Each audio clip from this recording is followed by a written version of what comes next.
Hey guys, tonight we begin with something quieter than usual. A life of silence, structure, and soup that never seems to change. We're visiting a medieval monastery, a place where the day begins before the sun and ends with you wondering why your pillow smells faintly of cabbage. Forget epic sword fights and holy relics with magical powers. This is about the slow, peaceful, and deeply uncomfortable rhythm of monastic life.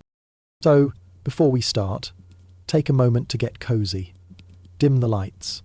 Maybe light a candle that smells like old parchment, and let the gentle hum of background nothingness carry you into tonight's tale. Let's begin. Congratulations, you've just become a monk. It's 4:00 a.m., and the first sound you hear isn't birdsong or the whisper of the wind. It's the monastery bell. Loud, repetitive, enthusiastic. It's rung by Brother Athelstan, whose only joy in life seems to be yanking that rope like it owes him money. The bell is your alarm clock now. It will ring at this hour every single day, including feast days, especially feast days. You sit up. The room is cold, not just cool. Stone walls have no opinions on human comfort kind of cold. Your mattress is a straw-filled sack that's lost its shape sometime during the reign of Henry II. Your blanket is wool, heavy with time and smells faintly of the mutton stew from last Tuesday. There's no pillow. Your head rests on a folded robe that's slightly damp for reasons no one discusses. You share your cell with Brother Edwin. He snores in Latin. Putting on your robe is a slow affair, not because it's complicated, but because every movement reminds you that medieval fabric is basically burlap with delusions of holiness. Your feet find the floor, which is as forgiving as a bishop during Lent. You shuffle into your sandals. They are wooden, hard, and have no left or right, just two identical rectangles of repentance. There is no mirror. You haven't seen your face in 3 years. You suspect it's still there. Silently, you file out of your cell. Talking is discouraged before dawn, or after dawn, or during meals, or in general. The rule of St. Benedict says silence is golden. Apparently conversation is tin. The hallway to the chapel is dimly lit by tallow candles that smell like regret. The air is thick with incense and the kind of chill that suggests God is still deciding whether to warm the place up. You pass Brother Thomas. He looks exactly like he did yesterday, and the day before, balding, blinking, beige in spirit.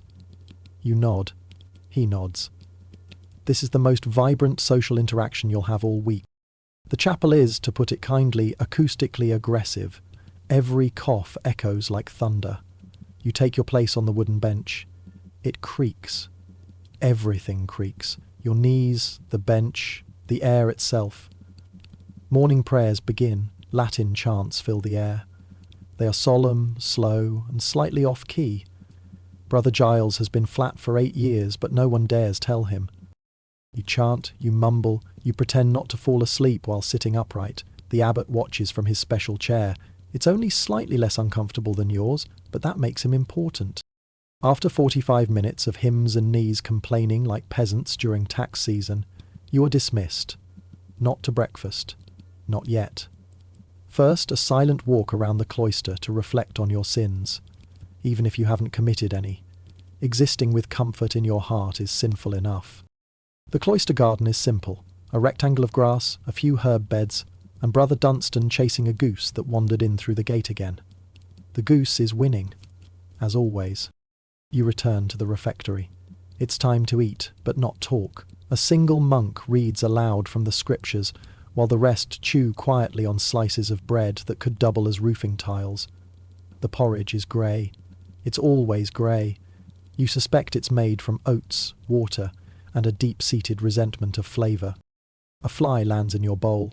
You consider this extra protein. After breakfast comes work, but we'll get to that in the next stage. For now, you've survived the morning bells, the prayers, and the porridge. You're doing better than most new monks. Well, except for Brother Cedric. He tried to sneak in a yawn during matins, and now he's weeding the cabbage plot until dusk. Let that be a lesson. You, meanwhile, return to your cell. There is a moment of stillness, a moment to consider the day ahead. You breathe in. The air smells like candle wax and faint shoe. And so the quiet continues. The morning light has begun to creep through the narrow stained glass slits above the chapel, though calling it light is generous. It's more of a suggestion, a faint, reluctant illumination that makes everything look like it's been softly rubbed with a damp rag. Nevertheless, the monastery stirs with a sense of industrious piety, which is the monastic term for chores. You're not here to sit around and ponder your sins in peace. That comes later. First, you work, because as the rule of St. Benedict reminds everyone, quite enthusiastically, idleness is the enemy of the soul, and also, presumably, of clean latrines. Brother Gerard, the cellarer, calls out assignments with all the charisma of boiled cabbage. You've been assigned to the scriptorium today, which sounds impressive until you realise it means squinting at parchment for several hours while trying not to sneeze on sacred text. Again, the scriptorium is a long, draughty hall with more windows than necessary and less heat than reasonable. The desks are narrow, the ink is thick, and the smell of vellum. Scraped and stretched animal skin used as writing material hints at its barnyard origins.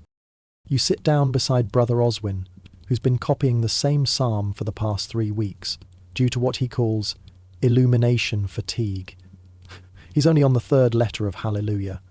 He once fainted after colouring in a particularly ornate bee. Your job today is simpler, copying a list of saints' feast days into a new calendar manuscript. The saints have names like Cyprian, Alcuin, and Theodulf, which means you spend more time spelling than thinking. The pen is a goose feather, trimmed into a nib sharp enough to write, but dull enough to ruin if you breathe on it sideways. The ink, made of oak galls and vinegar, smells faintly of despair. You try to maintain proper posture, but the stool you sit on appears to be a small act of penance carved into furniture form. Your back protests, your wrist cramps, the candle flickers. Brother Oswin sneezes and ruins half a month of saint calendars. He stares at the smear and sighs deeply, whispering something about starting again from Advent. Outside the window you can hear Brother Anselm ringing the garden bell to call others to the vegetable plots. You envy them briefly. Yes, they're cold and dirty, but at least no one expects calligraphy. By the 3rd hour your mind begins to wander. Did St. Bartholomew really need 2 feast days? Why does St. Ethelbert sound like someone's uncle who always forgets your birthday? Is it possible that the ink is making your eyelids feel heavier? Or is that just divine intervention? Then comes a moment of scandal. Brother Jerome, the fastest scribe in the abbey, lets out a small grunt of frustration. He's discovered a smudge on his final page. He closes his eyes as if summoning strength from heaven, then begins again without a word. You decide this must be what courage looks like in parchment form. Eventually, a bell rings again. It's not the prayer bell, it's not the meal bell, it's the stretch your legs before your legs forget how to stretch bell. That's not its official name, of course, but it might as well be. You rise, slowly, like an old scroll unfurling itself in protest.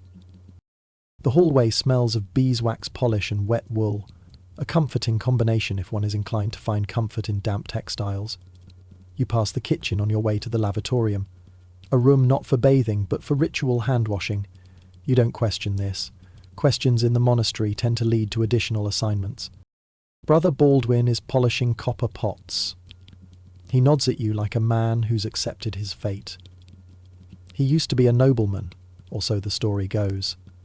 Then he joined the monastery after losing a bet. Or maybe it was a fortune. The details change depending on who's telling the tale, and how much they dislike Baldwin. In the lavatorium you perform your ablutions. The water is of course freezing. You consider that this too may be part of the divine plan. You're not certain, but it feels mildly punitive, which fits the general theme. Then comes terci, the 3rd hour prayer. You join your fellow monks in the chapel again. The chanting resumes, echoing through the stone like a holy version of tinnitus. Your voice blends in with the others. You sing about mercy and endurance, and try not to think about the ink stains on your sleeve. After the prayer ends, it's time for a short silence. Not the full contemplative silence of the night, but a middle-tier silence. the kind where you may nod politely but not speak, breathe loudly, or give the impression of having an opinion. Brother Rufus uses this time to rearrange the spoons in the dining hall, though no one knows why. The spoons are always rearranged, and yet never quite right. At last, the bell rings for the midday meal. You begin the quiet procession back to the refectory. Today's fare: bean broth, bread, and an apple so withered it might qualify as a relic. You eat in silence, while Brother Leofric reads a passage about humility from a volume that appears to be mostly water damage and passive aggression. The bread is slightly less dense than yesterday. You take this as a miracle. But as the meal ends, and you wipe your mouth with a sleeve you're not technically supposed to use, you realise something unsettling. The day is only half done. Outside, the wind picks up. Somewhere in the cloister, a door creaks ominously. Probably just the wind, or possibly Brother Cedric finally finishing his cabbage punishment.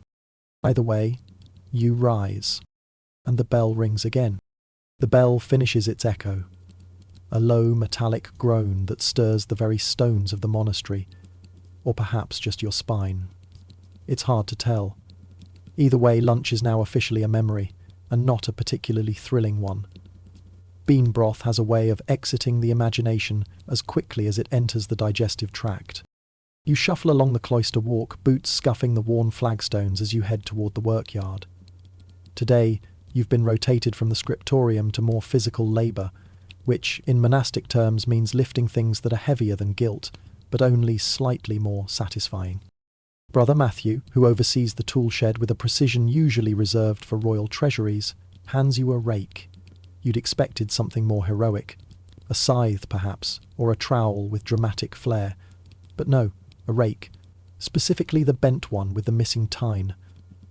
Character building, he mutters. You are assigned to the orchard, not the part with fruit, that's reserved for abbots and saints. You get the nettle patch, an area famous for growing weeds so determined they could probably survive canonization. Brother Elric is already there, weeding with the urgency of a man who's hiding from other duties. He nods without enthusiasm. You rake. He weeds. Occasionally a breeze moves through the trees and drops an old pear directly onto the back of your head. It's not ripe.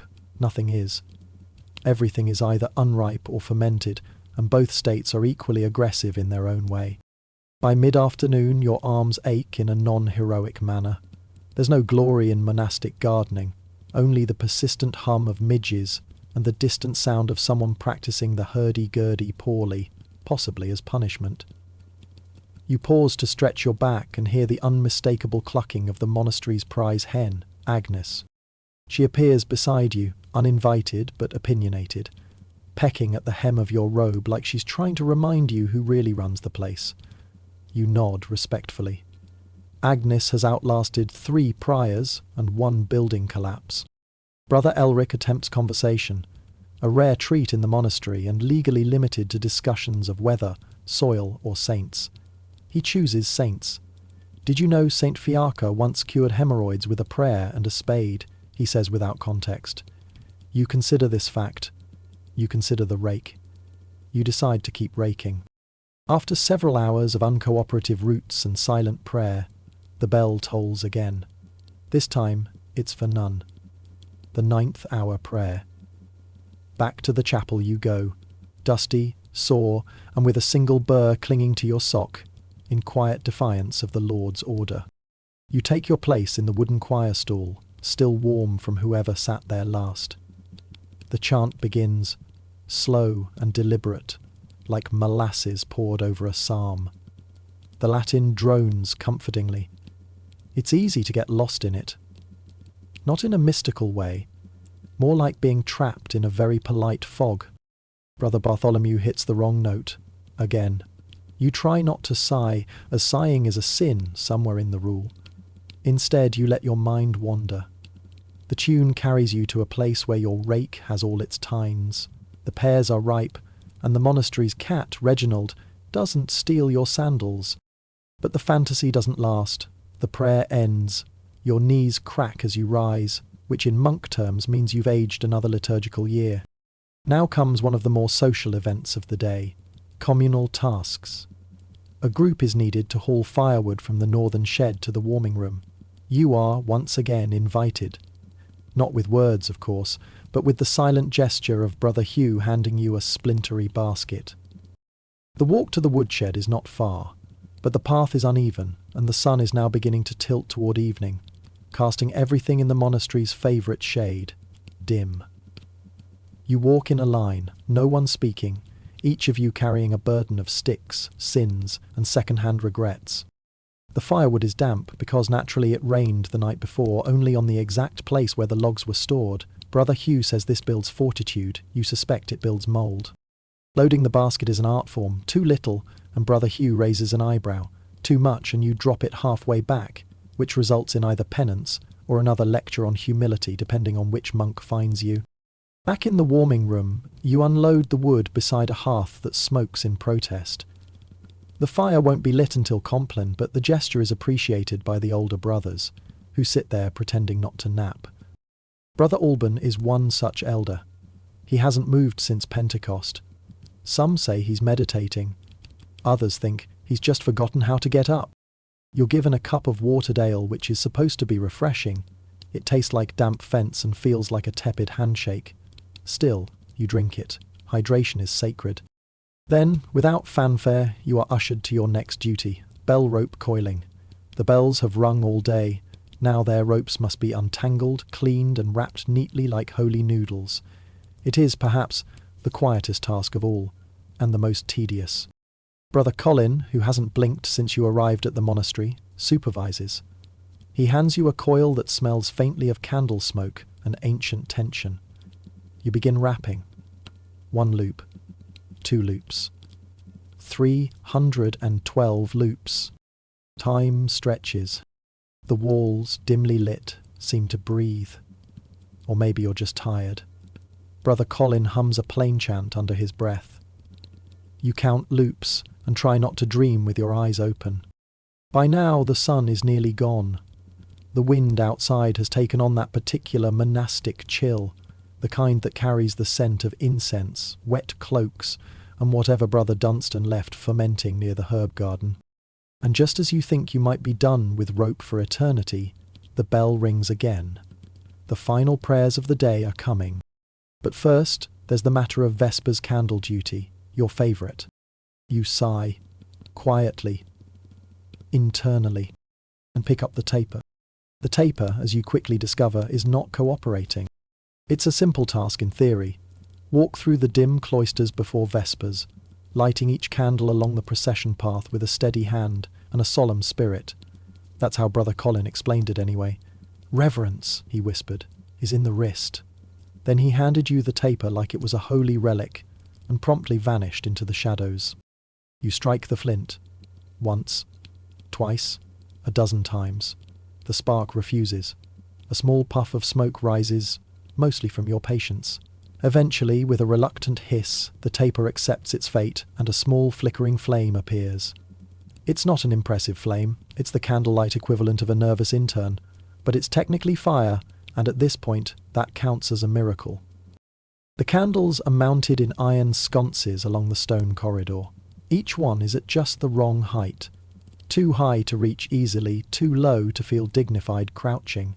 You wobble slightly on a rickety footstool that may or may not have once been a bucket. The flame leans away from you. You lean toward it.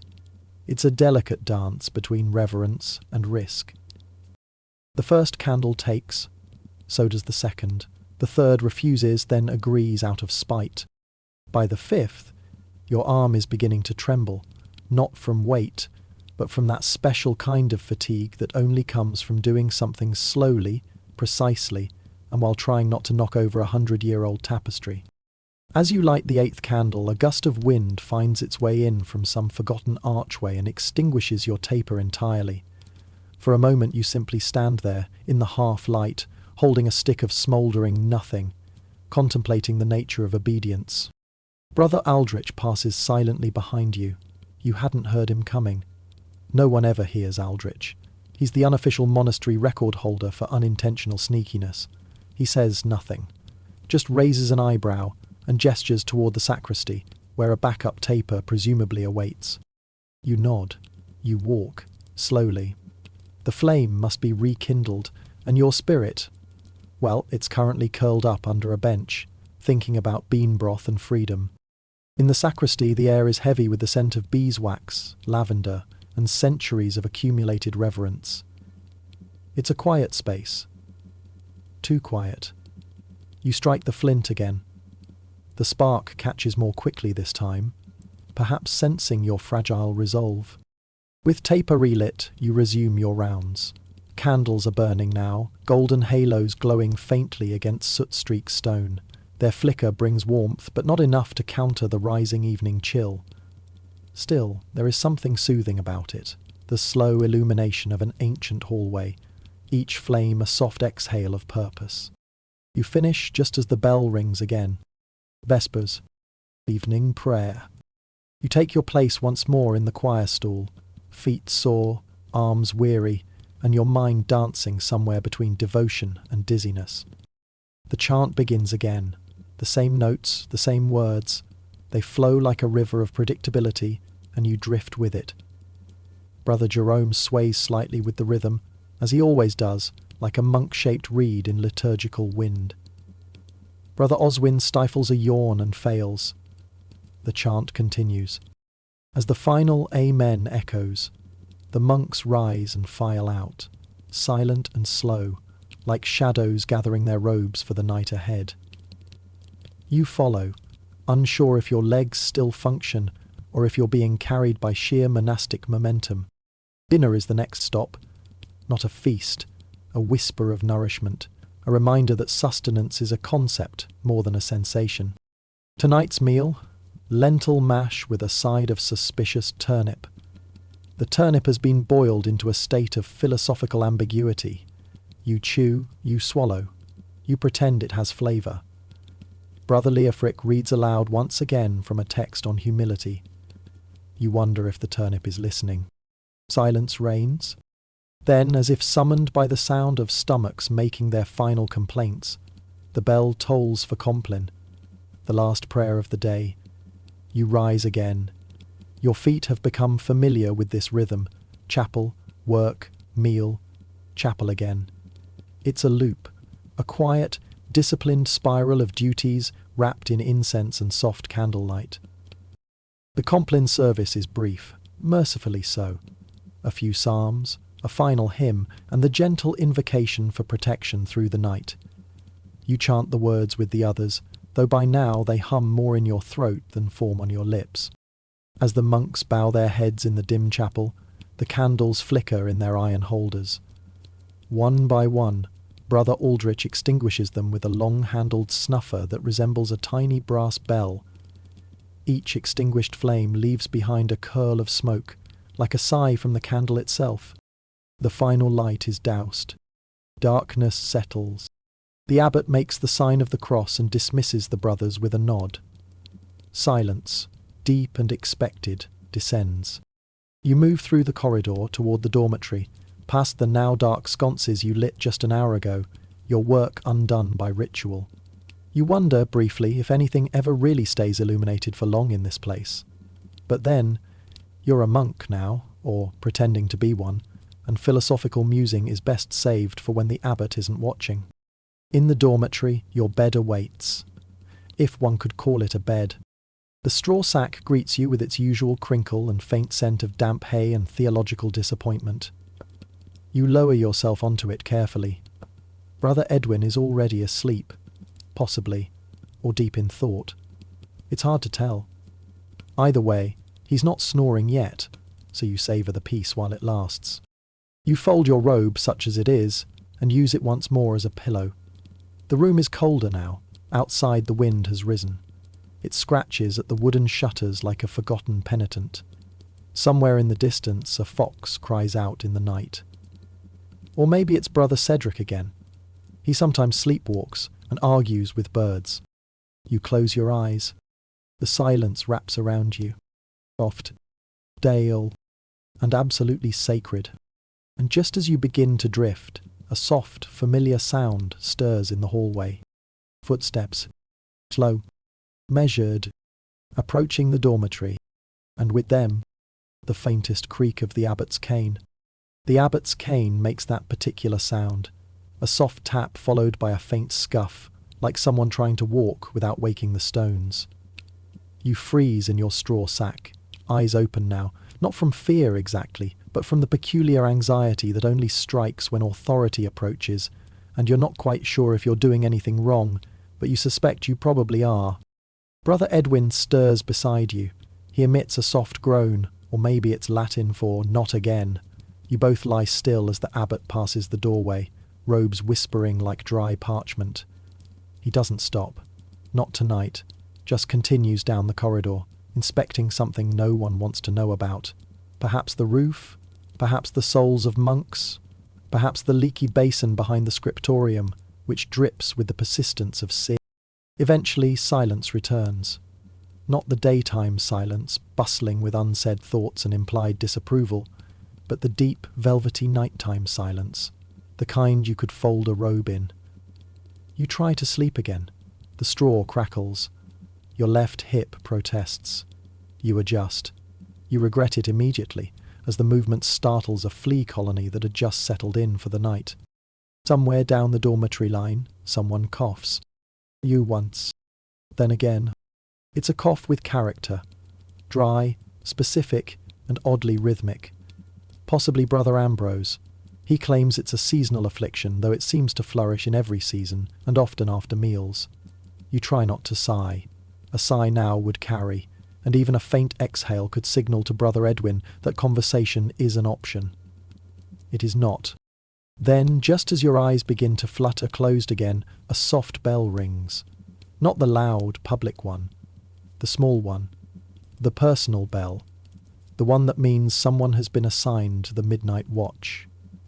Tonight, it's you. This realization hits just after the second bell tone. The one specifically meant for the monk who forgot he was on the rota. You sit up slowly. Your joints disagree with the decision. Your feet find your sandals. Cold leather. Flat. Disappointed in you. You wrap yourself in your outer robe, an extra layer not for warmth but for the illusion of dignity. It smells of damp incense and cabbage, which is better than many things it could smell of.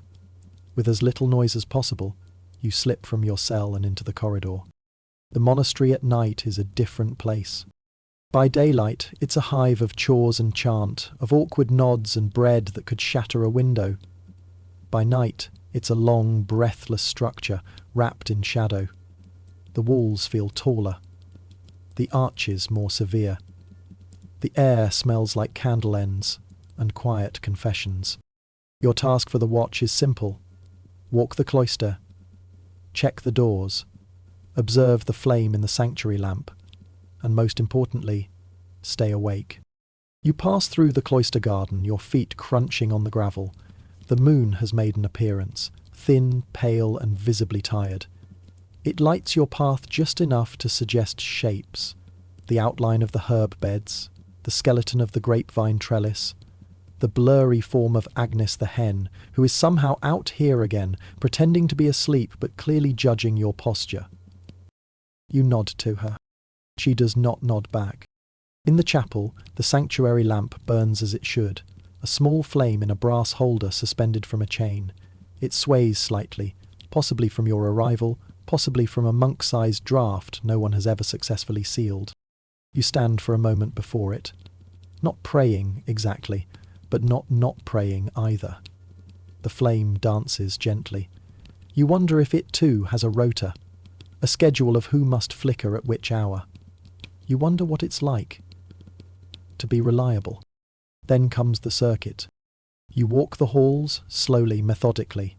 The rule requires a full sweep, refectory, chapter house, infirmary, corridor, and the western cloister arch, where the wind always whistles just slightly louder than it needs to.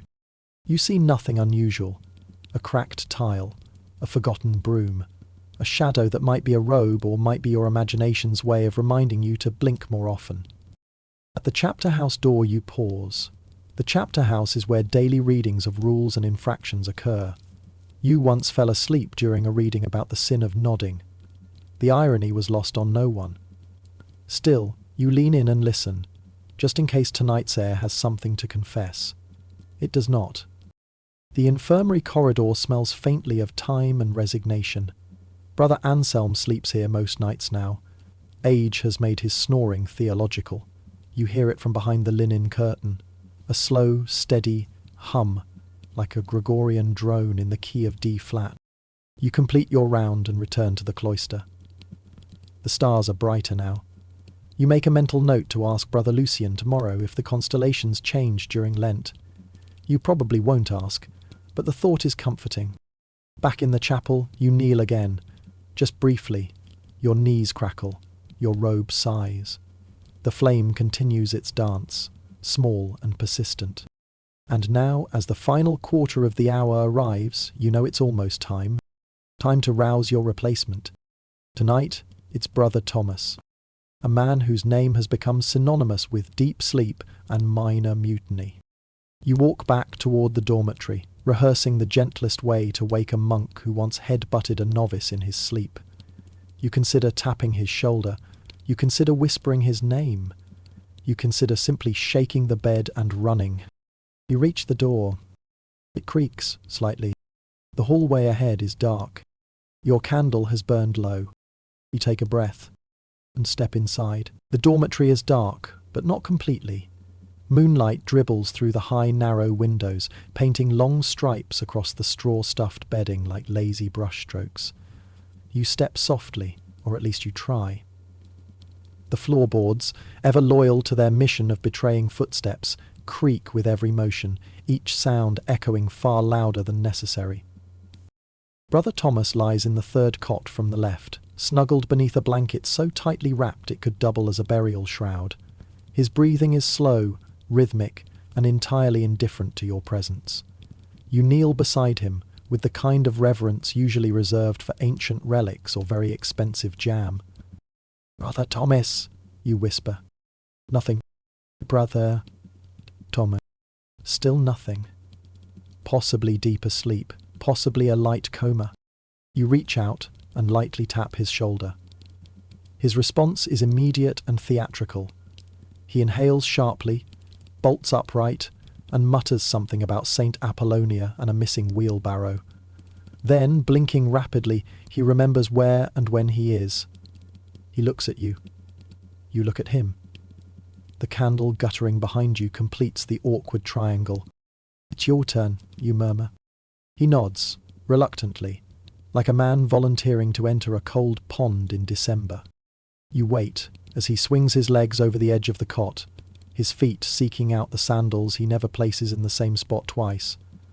It's part of his personal system, chaotic, unreliable, and spiritually unverified. Eventually he finds them. They squeak. Of course they do. You leave him to his watch, and retreat back toward your straw sack, now calling to you with the soft promise of inadequate sleep. On the way back, you pass Brother Edwin, who is now definitely awake. He doesn't speak. He simply watches you with the expression of someone who knows exactly how little rest you're going to get before the morning bell rings again. Back in your bed, you attempt to reconstruct your prior arrangement. Straw gathered beneath the shoulder, robe doubled under your head, blanket folded just so. But it's not the same. It never is. Sleep, much like spiritual enlightenment, does not return on command. Outside, Brother Thomas begins his circuit. You hear the faint tapping of his borrowed staff against the flagstones. A clunk, a cough, then silence again. You close your eyes. Minutes pass.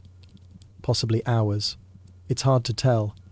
The mind, when exhausted and wrapped in wool, measures time in yawns, not clocks. Then, just as you begin to float gently toward that warm fog of half-dreams, the bell rings again.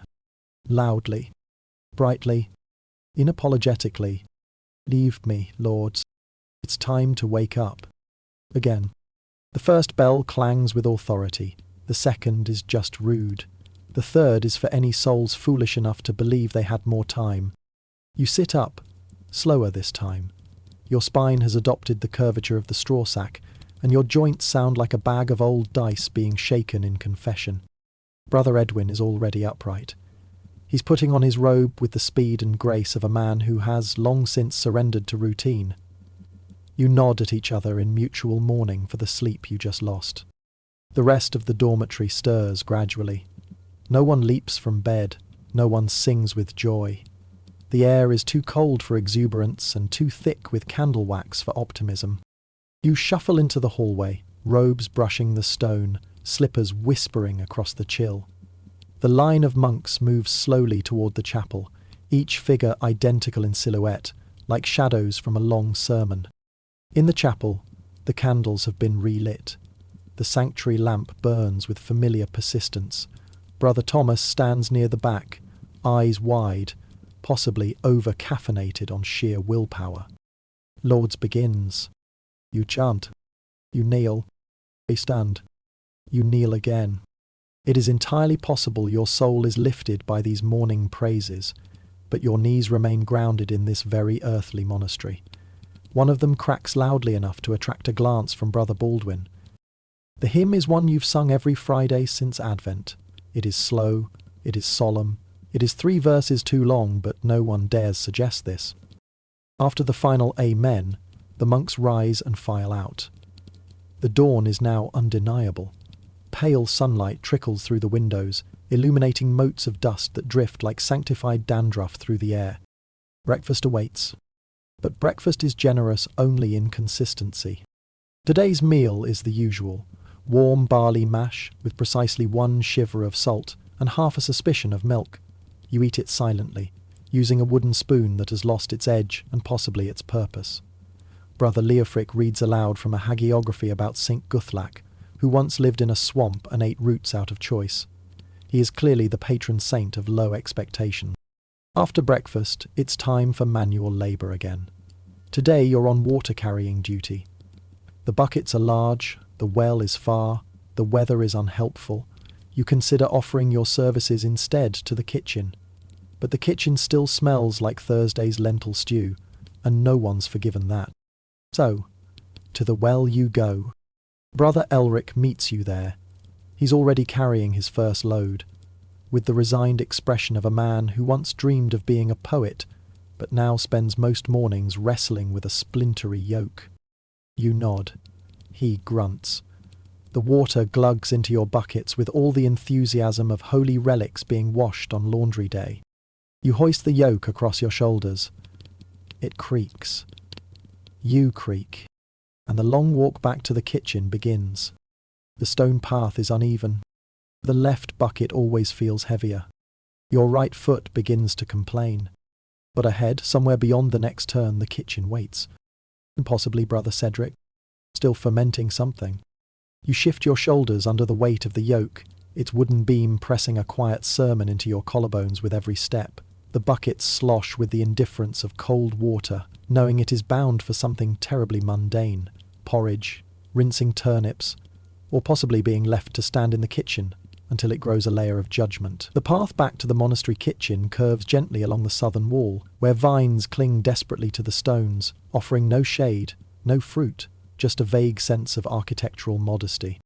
The breeze is light today, just enough to stir the edge of your robe and remind you that your sandals were never designed with arch support in mind. Brother Elric walks beside you in practiced silence.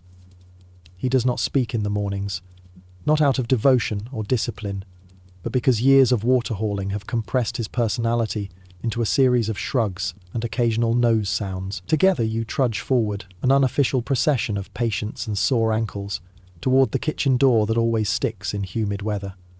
You arrive just in time to see Brother Cedric emerging from behind a barrel labelled "Not Vinegar," holding a cloth-wrapped bundle with the cautious pride of a man unsure whether he's holding cheese or something that used to be cheese before it developed opinions. He spots you, sniffs once, and vanishes into the herb shed, muttering something about Experiment 3.7. You choose not to follow. The buckets are lowered by the door, and Brother Elric disappears inside to refill his. You linger just long enough to stretch your back in that way monks do when they think no one is watching. A small pop in your spine signals either relief or an invitation for penance. You're not sure anymore. Inside the kitchen, the air is thick with steam, soot, and a faint trace of burnt lentils, though no one mentions the lentils anymore since Brother Rufus declared the incident culinary mortification and moved on. You are sent to the scullery, a room designed entirely to make soap feel inadequate. It is a stone nook with two large basins, one for scrubbing and one for rinsing, though both are mostly symbolic, as cleanliness in the monastery is more a matter of intent than result. You begin with wooden bowls, still sticky from yesterday's barley stew. The sponge, if it can be called that, is a bundle of coarse cloth and mysterious fibres tied with twine. The water, now lukewarm and untrustworthy, splashes with every stroke. You scrub, slowly, methodically, thinking not of the task, but of the way time moves in here. Not forward, not backward, just sideways. Every plate washed is a meditation. Every pot scrubbed is a litany.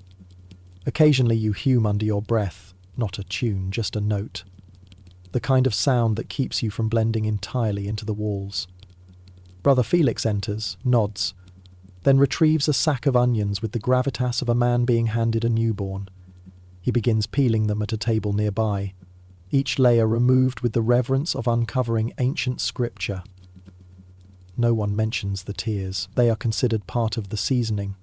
By the time you finish your third stack of bowls, your hands smell of garlic, ash, and long-standing disappointment. The bell rings again. Terse. Third hour prayer. You wipe your hands on your robe, which is already decorated with stains of unknown origin, and file into the line forming in the hallway. The other monks walk with the slow precision of men who have accepted that all paths lead to chanting. In the chapel, the air is a little warmer now, sunbeams pushing their way through the high windows like curious saints. You take your place in the choir stool, the wood pressing into the same spots as always, reminding your back that tradition is heavier than comfort. The chant begins, low and measured. Psalms are sung, some of which you've memorized, others you simply mumble in rhythm and trust that God appreciates the effort. The Latin rolls off your tongue like dry porridge, familiar, bland, and impossible to digest in large quantities. Brother Oswin turns a page too loudly. Brother Jerome coughs. Brother Giles nods off for 1.5 verses before jolting awake with a hiccup that nearly breaks the rhythm. No one reacts. These are the minor miracles of monastic life, terrors smoothed by collective indifference. After the final Amen, the monks rise in a soft rustle of robes and begin to disperse toward their next assignments. Yours, as fate and rota decree, is to assist Brother Barnabas in the garden. Not the flower garden, not the medicinal herbs, the turnip plot, a square of earth so uninspiring it once made a novice consider a vow of excitement just for balance. Brother Barnabas is already there, hoe in hand, muttering encouragements to the soil. He greets you with a nod and gestures to a spade that looks recently disappointed.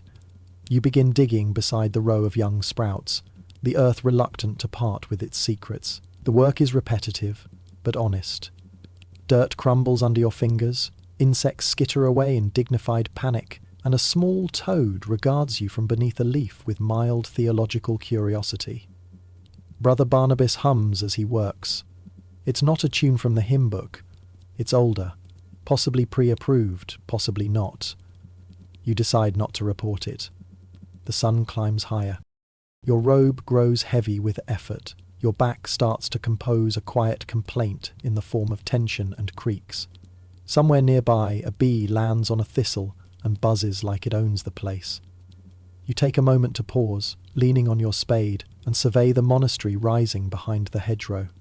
Stone walls, narrow windows, the roof tiles eternally dislodged by some forgotten storm. It is neither beautiful nor impressive, but it is whole, and it is quiet. And then, without any particular drama, the bell rings again. Midday meal. The signal to return, clean your hands, and prepare yourself for another round of barley, with yesterday's optimism removed. You glance down at your hands. Dirt under the nails. A blister forming. The scent of turnip clings faintly to your sleeves. You brush yourself off, straighten your robe as best you can, and begin the slow walk back toward the refectory. Behind you, Brother Barnabas continues to hum. Ahead, the bell tolls once more, and something about the sound suggests that Brother Cedric has finally opened his mysterious barrel. The bell tolls with its usual flat finality, summoning all monks from soil, scroll, or suspicious fermentation into the orderly line that forms like clockwork outside the refectory.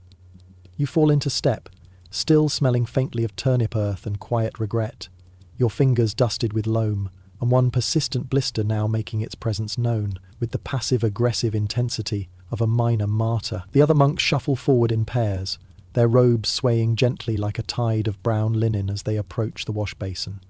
A bucket of cool water has been set out with an equally cool reminder of monastic hygiene, namely the custom of washing your hands, if not your sins, before every meal. You dip your hands into the water and watch the dirt cloud rise like a relic from beneath your fingernails. Then dry your palms on a towel that has seen so many washings it now resembles an abstract painting of fatigue.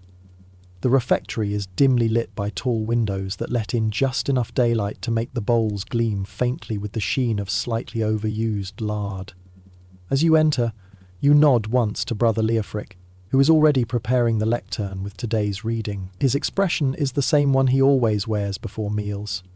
Solemn, slightly resigned, and tinged with the quiet knowledge that he'll be reading from a particularly tedious text on divine patience and the virtue of not falling asleep mid-paragraph.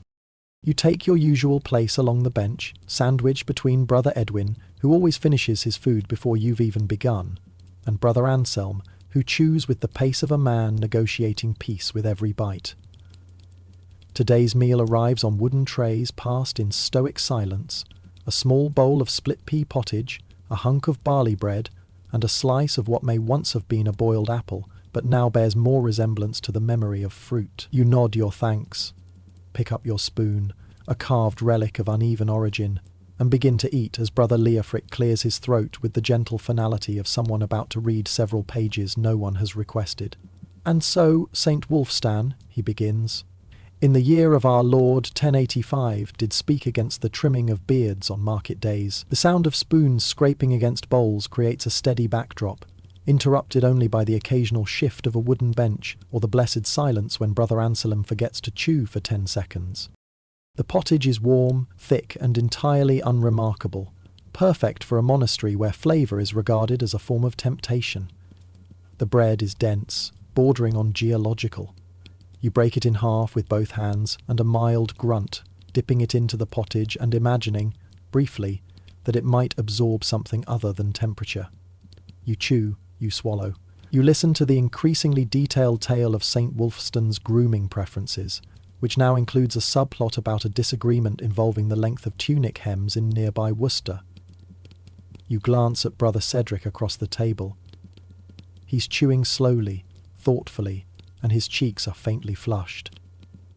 This is notable because Cedric is rarely moved by anything but mould cultures and peculiar smells. You follow his gaze to the small pitcher of dark liquid resting beside his bowl, an addition not standard to the meal tray. It's unlabelled. It's steaming faintly, and he sips it with the satisfaction of someone who has just confirmed that yes, the concoction did not explode. He notices you noticing, and raises his eyebrows in a manner that is both an invitation and a warning. You choose not to sip. Meal continues. Reading continues. St. Wulfstan is now excommunicating a shoemaker for questionable lacing. You contemplate the apple slice and decide its texture is closer to philosophy than food. At last, the final lines of the reading are intoned with weary reverence, and the bell signals the conclusion of the meal. Bowls are collected, spoons wiped, and monks dismissed in pairs back to their afternoon duties. Today you're assigned to the storage cellar, an area rich with humidity, barrels, and the kind of lingering smell that suggests something was once preserved here and then abandoned halfway through the process. You descend the narrow steps, passing Brother Hugo, who's emerging with a basket of dried beans and an expression of mild disappointment. The air in the cellar is cool and thick, the walls lined with shelves of root vegetables, jars sealed with wax, and bags of flour that seem to sigh when disturbed. You're to take inventory, not with ink or quill, just tallying by memory, the current stock of dried goods, and noting with a sharp eye anything that looks as though it might soon walk away of its own volition. You begin at the far wall, counting jars of pickled onions that have developed a surprising variety of facial expressions through their cloudy brine. Then the sacks of lentils, then the wheel of cheese that has been wrapped in cloth in prayer since Pentecost. You find a half-broken crate of salted fish, slightly reeking, and make a mental note to mention it to Brother Norbert, who takes pride in ignoring spoiled items until they become historical. At the back of the cellar is a barrel marked Cedric, do not open, which naturally inspires in you a deeply conflicting set of monastic emotions: curiosity, obedience, and the pressing desire not to inhale anything acidic before none. You walk past it, slowly, respectfully. As you climb back into the daylight, the sun has shifted, the wind now stirring the trees in the courtyard with gentle indifference. The bells have not rung, but the air carries that anticipatory hush, a signal known only to those who have listened too long to predictable rhythms. Brother Edwin is waiting near the tool shed with a broom and a smirk. "Sweeping rota," he says. You sigh. Not outwardly, of course, but inwardly a deep monastic groan begins to form. The afternoon stretches before you like the cloister path after rain, slippery, endless, and lined with tasks that don't care how tired your hands are. Still, you take the broom, you begin, because that's what one does. And somewhere behind you, the wind carries a faint popping sound from the direction of the herb shed. Something has started, possibly a fire. Possibly the next chapter in Brother Cedric's liquid ambitions. The broom you've been handed is older than most of the monks currently using the capel stalls, and its bristles, if they ever were proper bristles, now resemble the tail of a defeated squirrel. You give it a polite inspection, as if assessing its mood, then begin your appointed rounds. Sweeping the cloister is not just about cleanliness, it is, you are told, about order, reflection, and humility, though the cobblestones seem uninterested in participating in any of those virtues. You start with the outer edge, pushing small piles of dust and half-dried leaves into tidy heaps that will inevitably be scattered again by the next errant breeze or wandering novice. Brother Edwin, having handed off the broom with the glee of a man freed from obligation, disappears back into the west hallway, possibly to take inventory of nothing in particular. The afternoon sun is angled now, casting long shadows through the columns that stretch along the corridor in stripes of warm light and chill stone. The rhythm of the sweeping becomes its own chant: scrape, drag, shuffle, sigh. Occasionally you pause to adjust your grip or to examine the astonishing number of beetle wings that seem to have accumulated in the northeast corner, either an infestation or a very small, very solemn beetle pilgrimage. Your thoughts begin to wander. You remember the popping sound from the herb shed and wonder idly whether Brother Cedric has once again attempted to ferment something combustible. The last time it involved a bucket, 3 sprigs of rosemary, and an apology to the abbot that included the phrase, "minor theological combustion." No one was injured, but the pigeon coop smelled like parsnips for a week. You consider checking on him, but then recall that curiosity is, according to the rule, a distraction from silent devotion, and so you continue sweeping. Near the eastern garden gate you spot Brother Lucian kneeling by the flower beds, rearranging the rocks again. He insists they must follow a certain sequence, alternating smooth and jagged, light and dark. But no one has had the heart to ask why. Some say he's memorizing them as a form of contemplative mapping. Others believe he simply enjoys rocks. He sees you, nods once, and returns to his pattern like a monk playing a very slow, meditative game of checkers with the earth. You finish the cloister walk and set the broom against the wall, now 2 bristles shorter and even more emotionally resigned than before. The bell rings, sharp, brief, unambiguous. It's the call to none.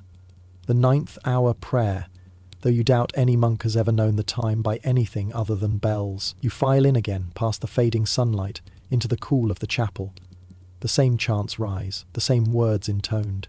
Your voice joins them, low and even, your lips moving through verses that have long since blurred into habit.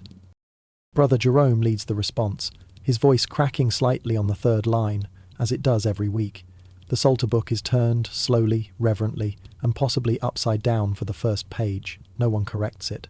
The prayers pass like familiar guests, unremarkable but politely received.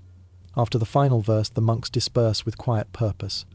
Your next duty is recorded simply as assistance in the almonry, which, to your mild dismay, means sorting wool garments and preparing alms for the poor, an act of charity you fully support in theory, but less so in terms of folding.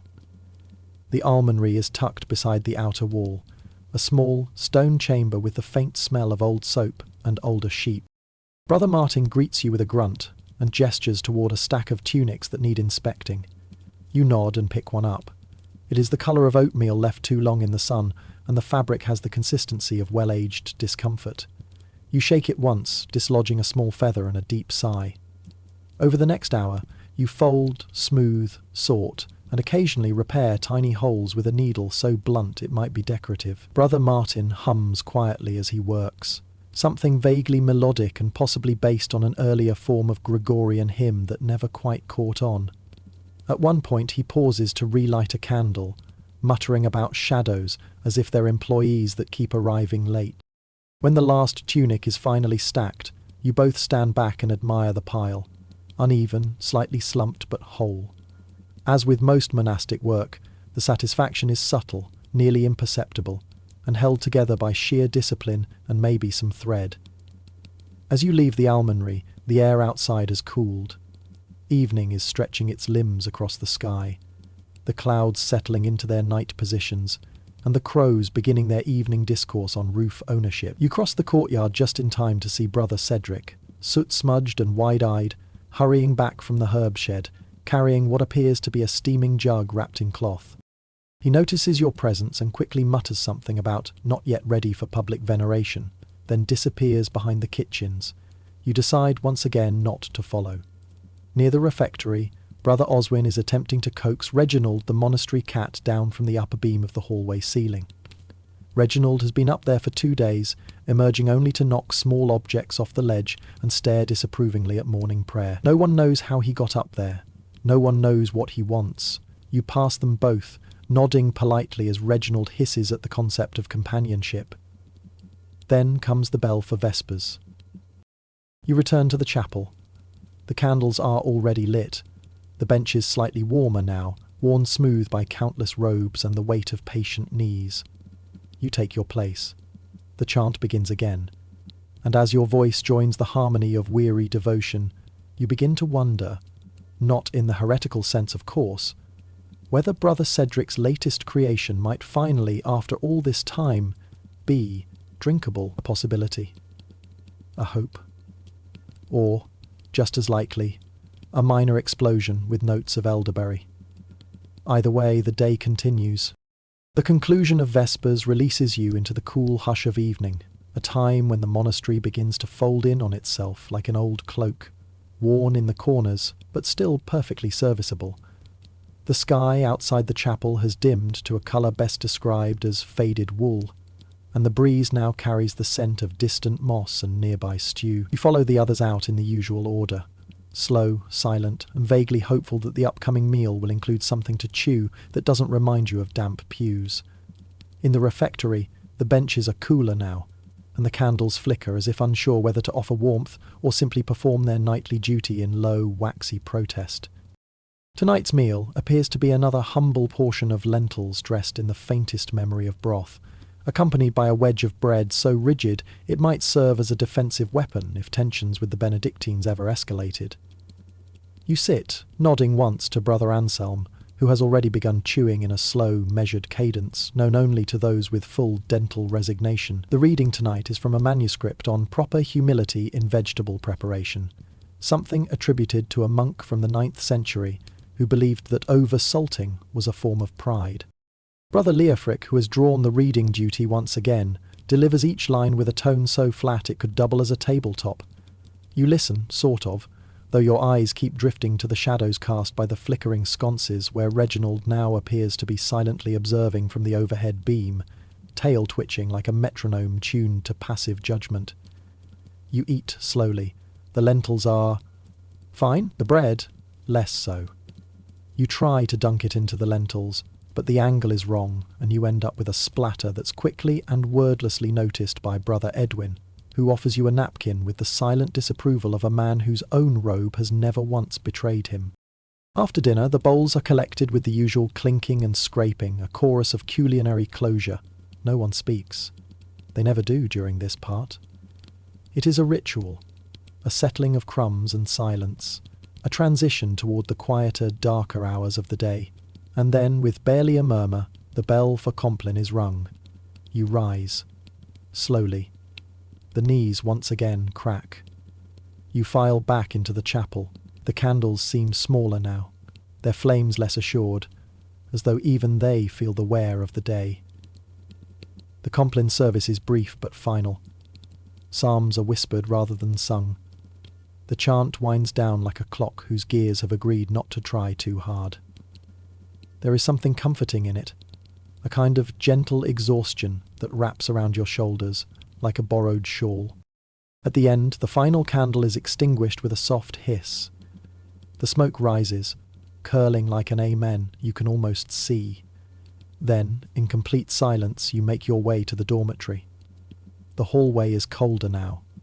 The stones beneath your feet colder still. Your cot is where you left it. No more comfortable, no less resigned. You sit, remove your sandals, and arrange yourself on the straw mat with the practiced futility of someone who knows the next few hours will be spent wrestling both dreams and the occasional itch. You shift, you settle, you begin to drift, and then, of course, you hear it. A muffled clank, a pop, a sound that suggests Brother Cedric has, once again, attempted to blend botany and theology into something neither can fully endorse. There is a faint glow coming from beneath the herb-shed door. You tell yourself this is not your concern, that the matter will likely be resolved by morning, or at the very least, smothered by a damp cloth and a long confession. But then, just as your eyelids truly begin to surrender, another sound arrives. Not a bang, not a yell, a soft cough, then another. From somewhere deeper in the dormitory, it's rhythmic, persistent, dry, familiar. Brother Ambrose again. His seasonal affliction has returned with all the subtlety of a trumpet solo. You pull your robe over your ears, briefly consider the ethics of relocating to the hallway, and then surrender to fate. The monastery has its own rhythms, its own system of suffering, and this, you remind yourself, is merely one more harmony in the great wheezing symphony of monastic life. As you drift toward a state somewhere between sleep and conscious complaint, the wind rises outside the shuttered windows. It whistles gently through the cracks, carrying the scent of cedar, old manuscripts, and just the faintest trace of something that might be elderberry, or smoke, possibly both. You close your eyes. Somewhere nearby, Reginald thumps softly to the ground, having finally descended from his perch. Brother Cedric's jug gurgles in the night, and you, now wrapped in a robe that smells of straw and penitence, begin to dream. Not of freedom, not of feasts, but of silence. Just a little, just enough. But then, from down the hall, footsteps approach, familiar, measured, and just slow enough to suggest that someone has remembered tomorrow's rota, and you suspect, with quiet dread, that your name might be on it. The footsteps grow nearer with the certainty of a schedule and the weight of unwanted responsibility. You remain perfectly still beneath your threadbare blanket, adopting the ancient posture of monks everywhere, hoping by sheer stillness to become temporarily invisible. It doesn't work. A soft tap on your straw-filled mattress confirms your fate. Brother Hugh, ever the reluctant harbinger of night duties, leans in with the resigned whisper of a man who has done this far too many times. "Laundry watch," he says, as if naming an affliction. You do not reply. You simply rise, very slowly, and gather your outer robe around your shoulders with the solemn grace of someone preparing to supervise the slow drying of damp tunics in the dark. The laundry watch is one of those duties rarely spoken of and never envied. It takes place in the small, open-walled lean-to near the monastery's outer courtyard, a place where clothes are hung after washing, not to dry exactly, but to think deeply about drying while absorbing every ounce of night moisture the air has to offer. You shuffle through the hallway, your sandals slapping softly against the cold flagstones. The air smells faintly of beeswax and regret. The moon hangs above, pale and unsupervised, casting elongated shadows across the path like draped fabric. You reach the lean-to. A single lantern flickers inside, its light barely illuminating the sagging lines of robes, habits and undertunics, all hung with the solemnity of recent confession. Your job is to make sure they remain hung, that no gust of wind, no wayward cat and no deeply ambitious owl disturbs them. You sit on the stool provided, a rickety structure that has collapsed under several brothers in recent years, and pull your robe tighter. There is no fire. Fires are for daytime chores or urgent theological discussions. You try to imagine warmth. You try harder to imagine why any of these garments, washed in the grey bucket with the cracked rim and dried with prayers rather than towels, might be worth guarding. But the rule is clear, nothing is too small for duty. And so, you watch. For the first hour, nothing happens. The robes sway gently. The wind hums through the slats of the lean-to like a tone-deaf novice. Occasionally a beetle skitters past your foot in what can only be described as a panicked sprint. You consider naming it, but decide that might be too lively for the setting. Around the second hour, you doze off briefly, your chin resting on your chest like a monk-shaped sundial pointing to "Why me?" A loud flap startles you awake. A robe has come loose, its cord having surrendered to gravity and inattention. You rise, fumble in the semi-dark and retie it, whispering an apology not to the robe, but to St. Clair, patron of laundry, for having briefly failed her. You sit again. Your fingers are stiff, your nose colder than doctrinal certainty. And in the corner, the jug of Brother Cedric's elderberry-scented miracle remains untouched, perched on a small bench, as if waiting to be canonized or buried. Around the third hour, Brother Oswin appears, bleary-eyed, holding a fresh bundle of linens. From the infirmary, he murmurs, placing them on the drying line with the careful reverence of someone stacking relics. You nod. He nods, the exchange is wordless beyond necessity. The fabric drips audibly. He departs. You remain. There's a rhythm to it now. The wind, the sway, the occasional flap and your intervention. Time does not pass so much as recline. You begin humming, quietly, tunelessly, but with purpose. Perhaps something you once heard in the chapel, or perhaps something the wind composed just for you. It echoes gently off the stone. Eventually the eastern horizon begins to pale. The stars withdraw in orderly fashion. The moon fades like an unconfessed impulse. The garments are still damp. You are still cold. But dawn is coming. You gather your robe, rub your arms once, and prepare to return inside. As you do, you glance one last time at Brother Cedric's jug. It is no longer steaming. It sits perfectly still. The mystery, like most things in the monastery, remains both entirely unresolved and completely unimportant. You leave it there, just in case. The hallway is warmer, if only slightly.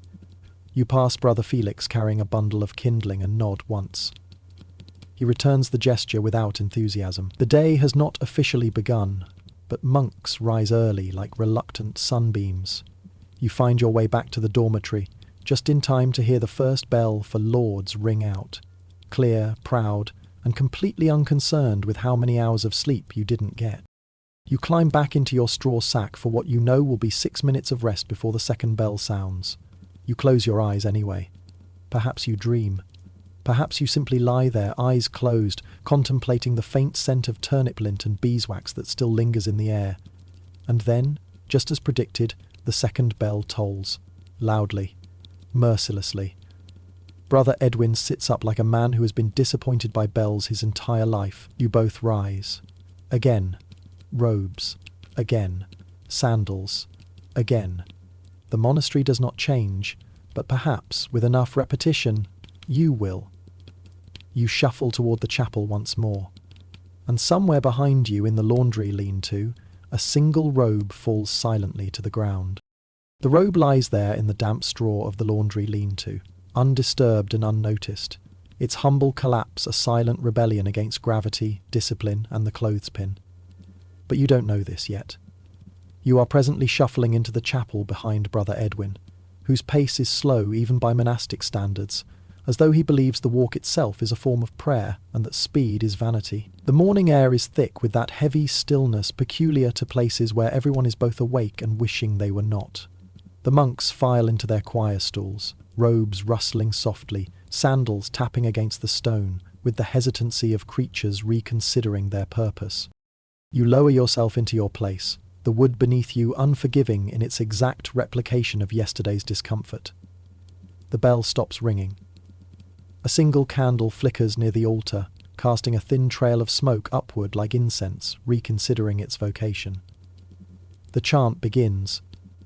Not joyful, not mournful, but precisely what it needs to be, low, even, and long. Psalms are recited in their usual order, and you find your mouth moving automatically, your voice blending with the others in a quiet murmur of holy repetition. Brother Oswin, sitting 2 seats down, stifles a yawn with all the subtlety of a windstorm. Brother Leofric turns the page of the Psalter just 1 second too early, drawing 3 brief glances and 1 sigh from Brother Aldrich, who holds sacred the rhythm of timing. As the final verse hums to a close, the abbot rises slowly, his knees always popping now like overly pious firewood, and offers the blessing that ends layouts. You stand, you bow, and you follow the others toward the refectory, where breakfast waits with all the excitement of a tax ledger.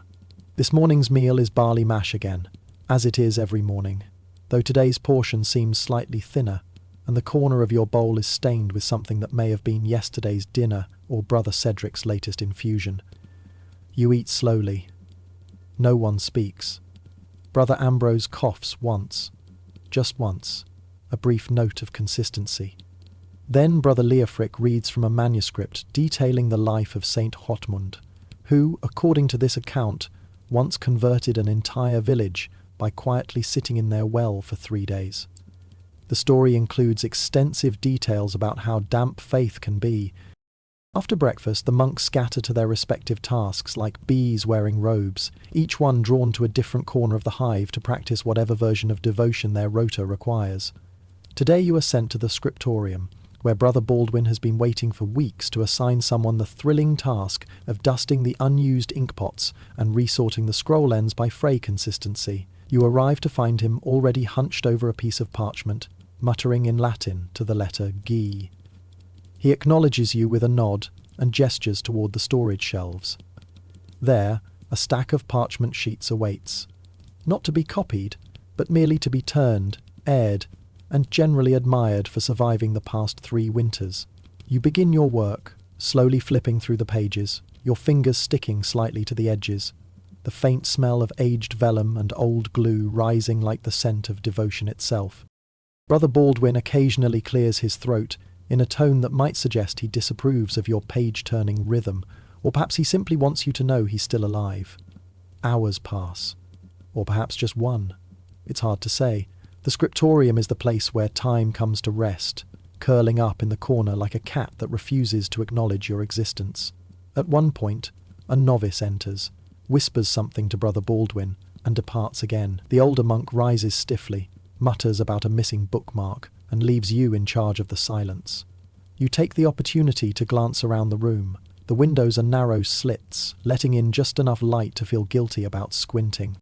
A quill rests in an inkwell beside you, its tip slightly bent, as though exhausted from decades of moral clarity. You pick it up. You do not write, but you hold it for a moment, imagining the weight of all those letters and lines and litanies written by hands not unlike yours, though probably steadier and less prone to smudging. Brother Baldwin returns eventually, looking only mildly disappointed with the hallway outside. He resumes his work and you continue yours, dusting the last of the scroll ends and accidentally disturbing a spider that scurries off to a different theological corner. As the bell for terce rings out, you stretch your back and receive the universal permission to pause. Brother Baldwin dismisses you with a half wave and a small grunt, and you exit into the midday light with the squint of someone unused to colour. Your next assignment is not written down. It comes by way of Brother Cedric, who is pacing near the herb shed, holding a bundle of cloth and what appears to be a ladle. He spots you, waves frantically and whispers, "Perfect timing!" As though you'd been summoned by divine scheduling, you follow him without a word. Inside the shed, the smell is complex. Earthy, certainly. Tangy, possibly. Slightly singed, definitely.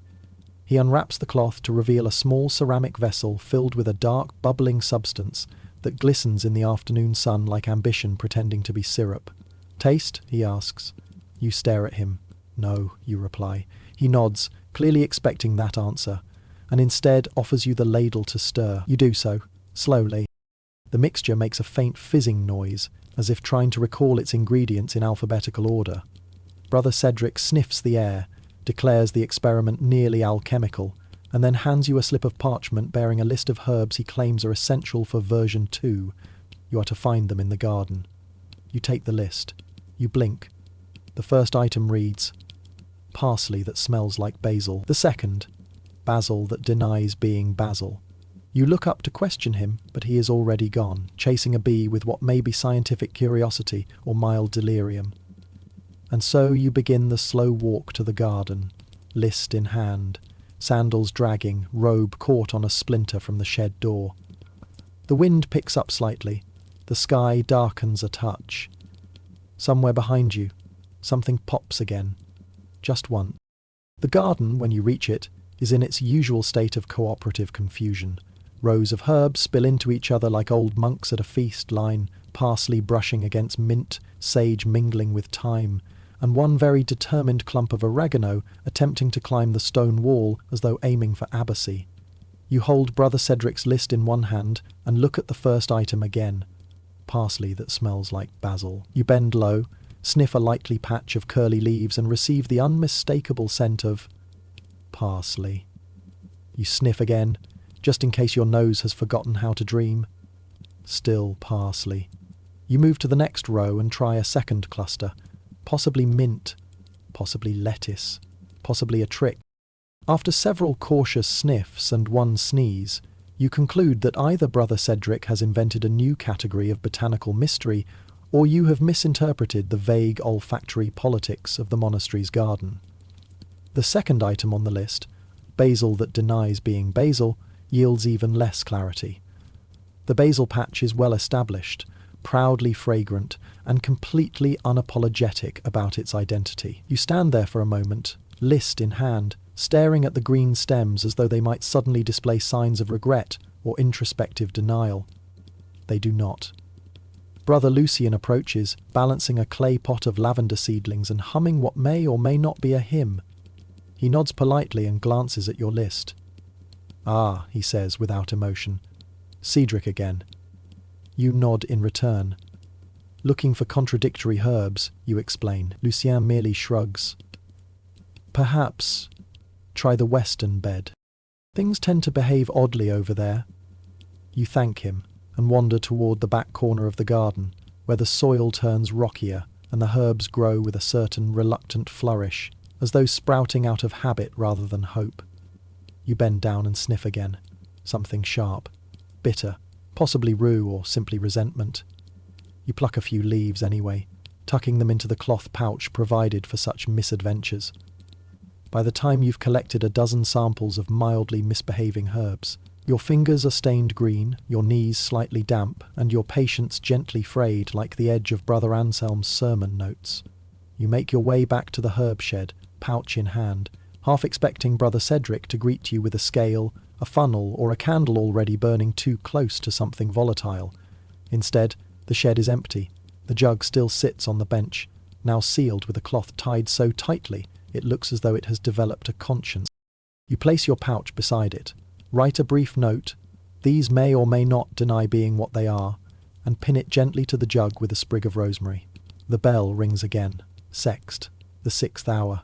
Time for prayer and the slight repositioning of one's internal organs from excessive crouching.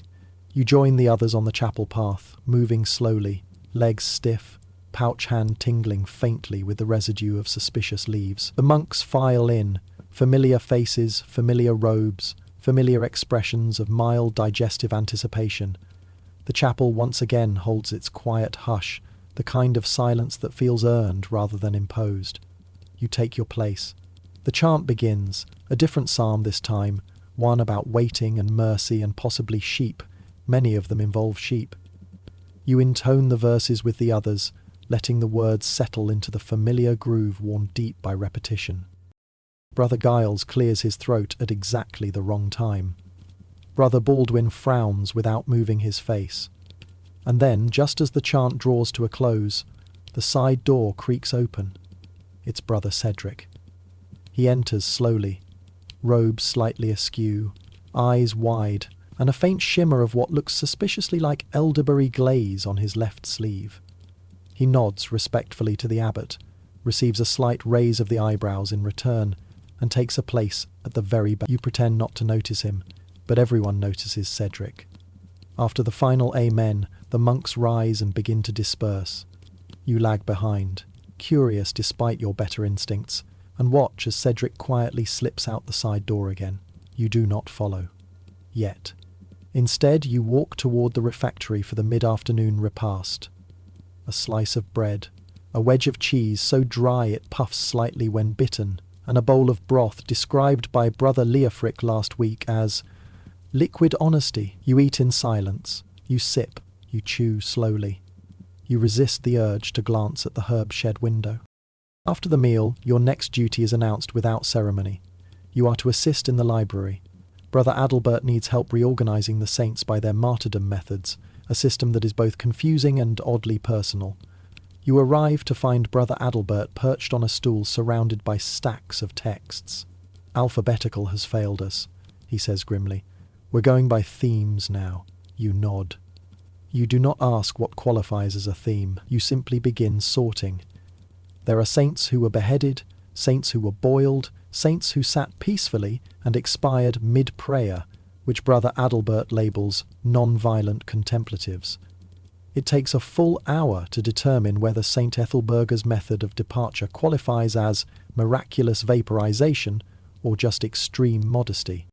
By the time you've sorted the final shelf, the sun has begun to dip low, casting a golden haze through the narrow windows. Brother Adalbert mutters something about reclassifying martyrdom by animal and disappears into the archives. You stretch your arms.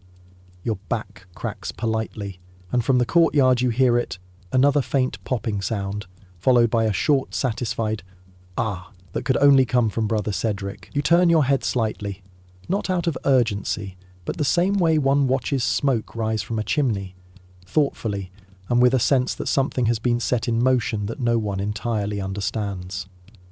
The bell does not ring yet, but you suspect it will soon, and when it does, you will be there, robes slightly wrinkled, sandals scuffed, and pouch still faintly fragrant with unresolved botany.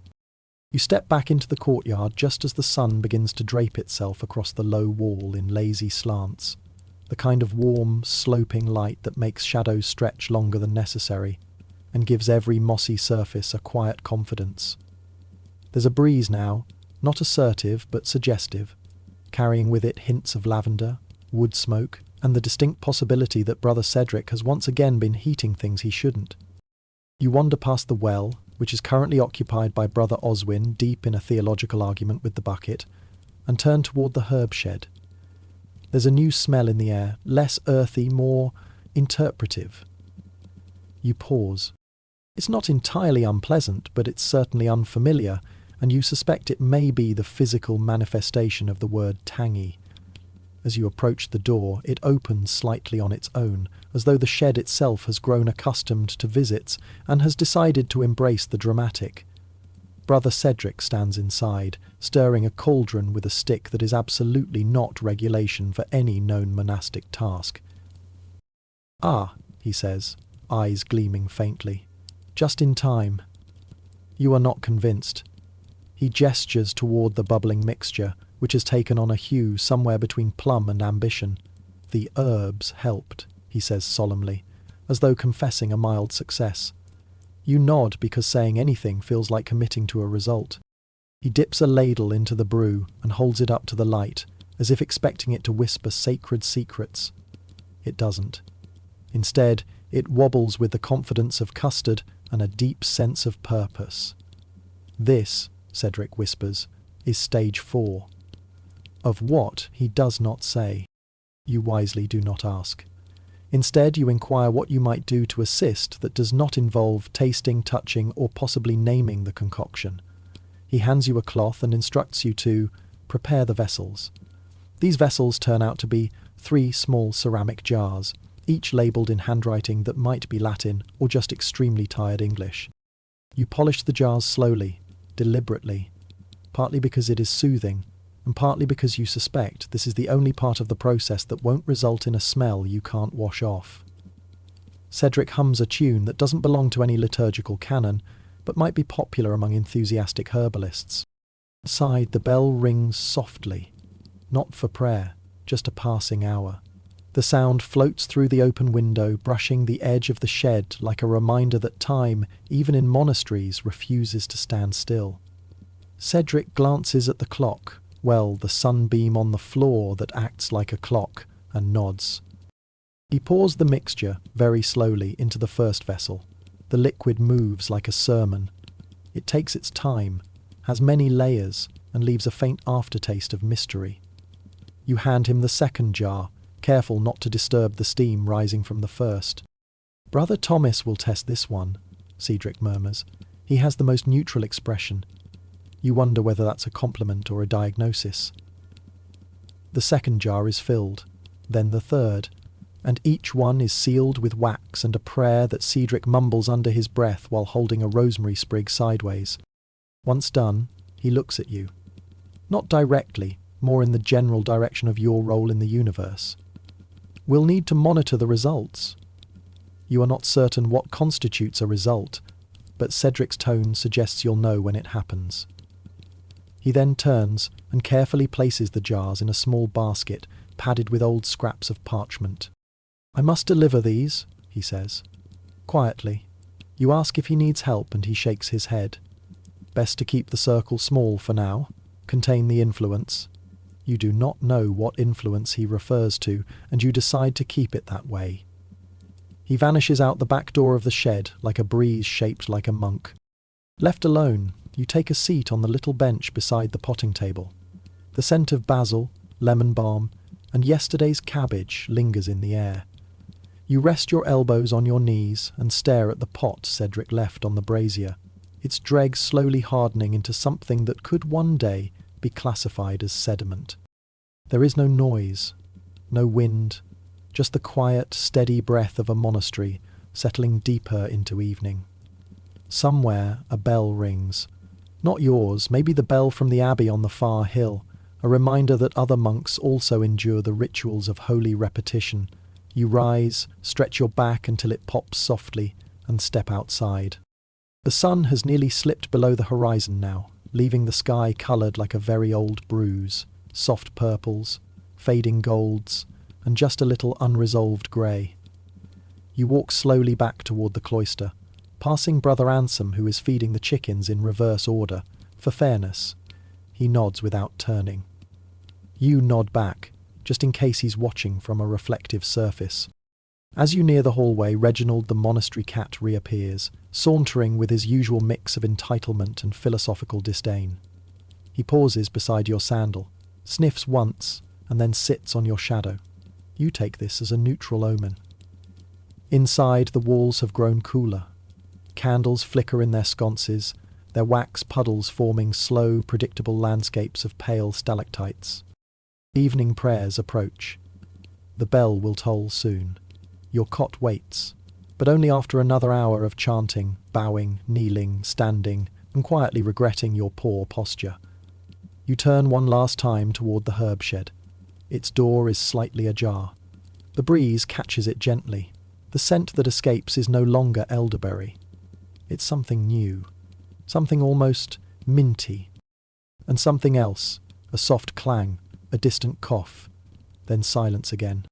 The clang, while soft, has an undeniable metallic finality to it, like a spoon dropped into a very old pot or a thought interrupted by a pewter cup. You pause mid-step, one foot just above a loose cobblestone that you now realise you've tripped over every day since Advent. The sound doesn't repeat, which makes it worse. No commotion follows. No Cedric voice calling for help or spiritual evaluation, just the steady quiet of early evening, and the faint continued waft of mint that seems, oddly, to be getting stronger. You glance toward the chapel, where the bell for vespers is surely about to ring, and you weigh your options. Duty says chapel. Curiosity, also a kind of discipline if you frame it creatively, says investigate.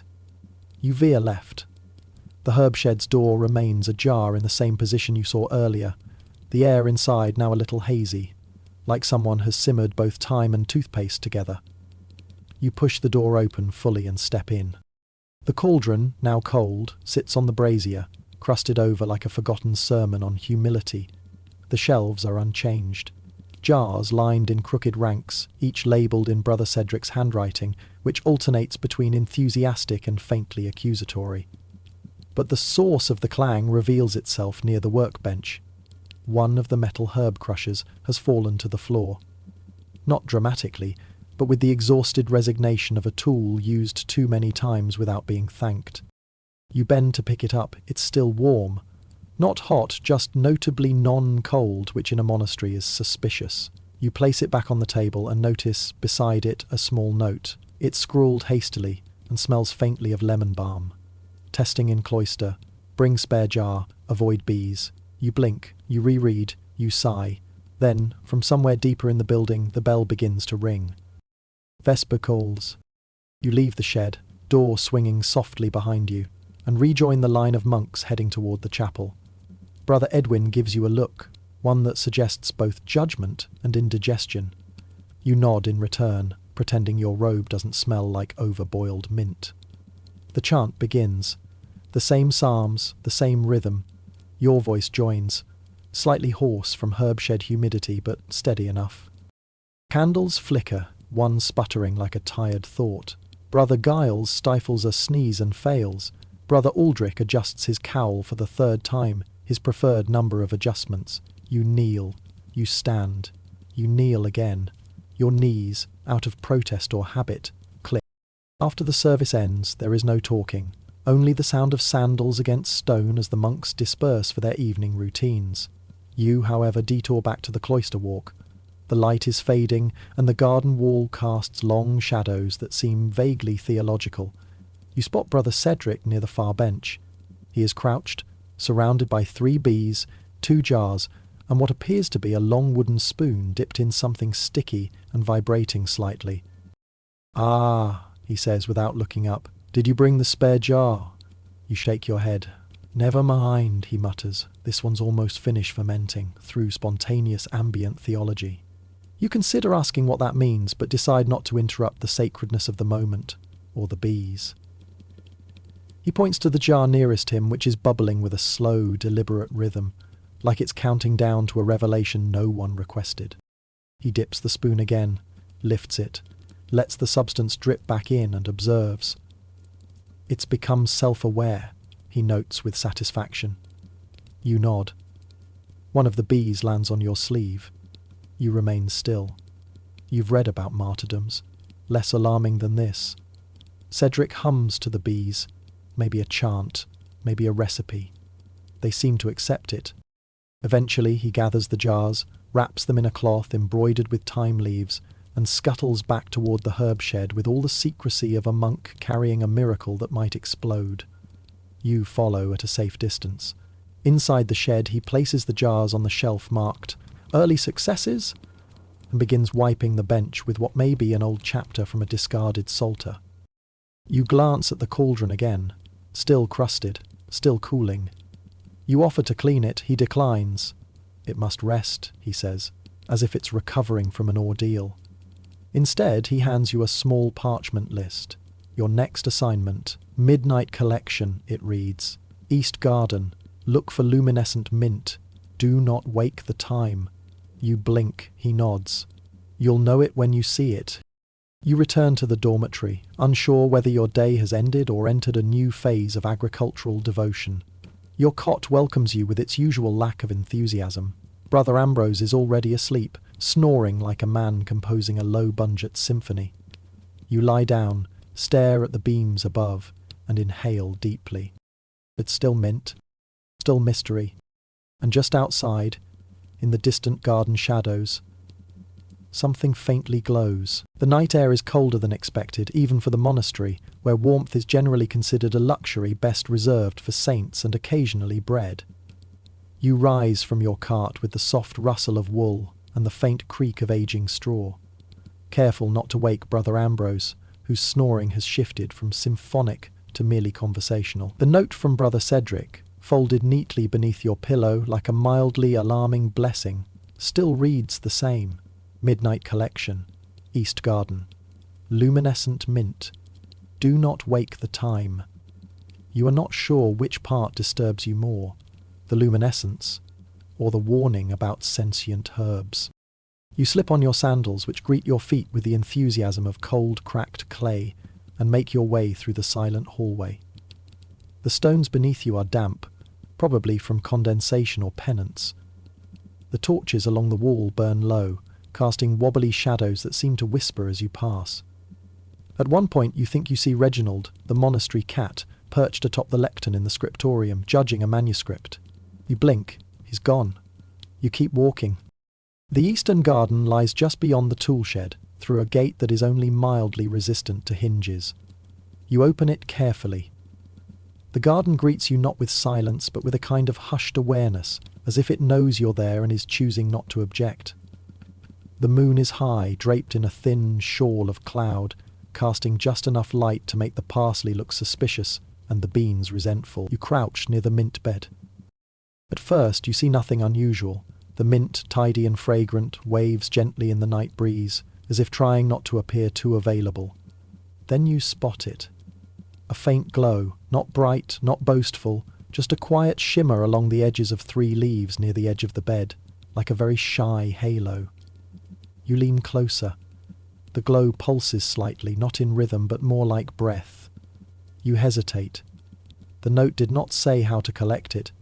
You decide to pluck the glowing mint gently, using only 2 fingers and a prayer that feels vaguely appropriate. The leaf detaches without resistance and continues to glow in your hand. You place it in the small cloth pouch Brother Cedric left for you, which smells faintly of vinegar and elderflower. The glow seeps through the fabric like a distant memory of candlelight. You move to the next leaf. Just as you reach for it, a low rustling sound comes from the thyme bed. You freeze. The thyme, you recall, was specifically mentioned as not to be awakened. You glance over slowly. The thyme is still. Possibly asleep. Possibly offended. You back away carefully, pouch in hand, heart doing a soft thump that feels louder in the quiet. You collect the second leaf and retreat. The third glowing leaf is a little deeper in, past the rosemary that's always been a bit forward and the chives that lean suspiciously left. You reach it. It glows more confidently, as if aware of its role in something grand. You pluck it with the reverence of a monk handling a relic. You don't speak. You don't breathe. You just nod, to no one in particular, and stand. Mission complete. You walk back through the garden with slow, deliberate steps, like a pilgrim returning from a revelation that involved foliage. The gate groans slightly, but does not betray you. Inside the hallway, the torch sputters with surprise at your return. You pause outside the herb shed. A single candle burns inside. Brother Cedric is awake. Naturally. He opens the door before you knock, eyes wide, robes uneven, hair resembling a saint who has been startled mid-blessing. "Did you get it?" he whispers, though the urgency suggests he means it in capital letters. You nod and hand him the pouch. He takes it like a relic, opens it slowly, and gasps. "They're brighter than I imagined." He sets the leaves on a cloth and sprinkles them with a pinch of something powdery from a jar labelled Experiments 3B, untested. The glow dims slightly, then pulses once. Cedric claps once, softly, as if trying not to wake reality. He begins mixing things. You sit, he works. The minutes pass.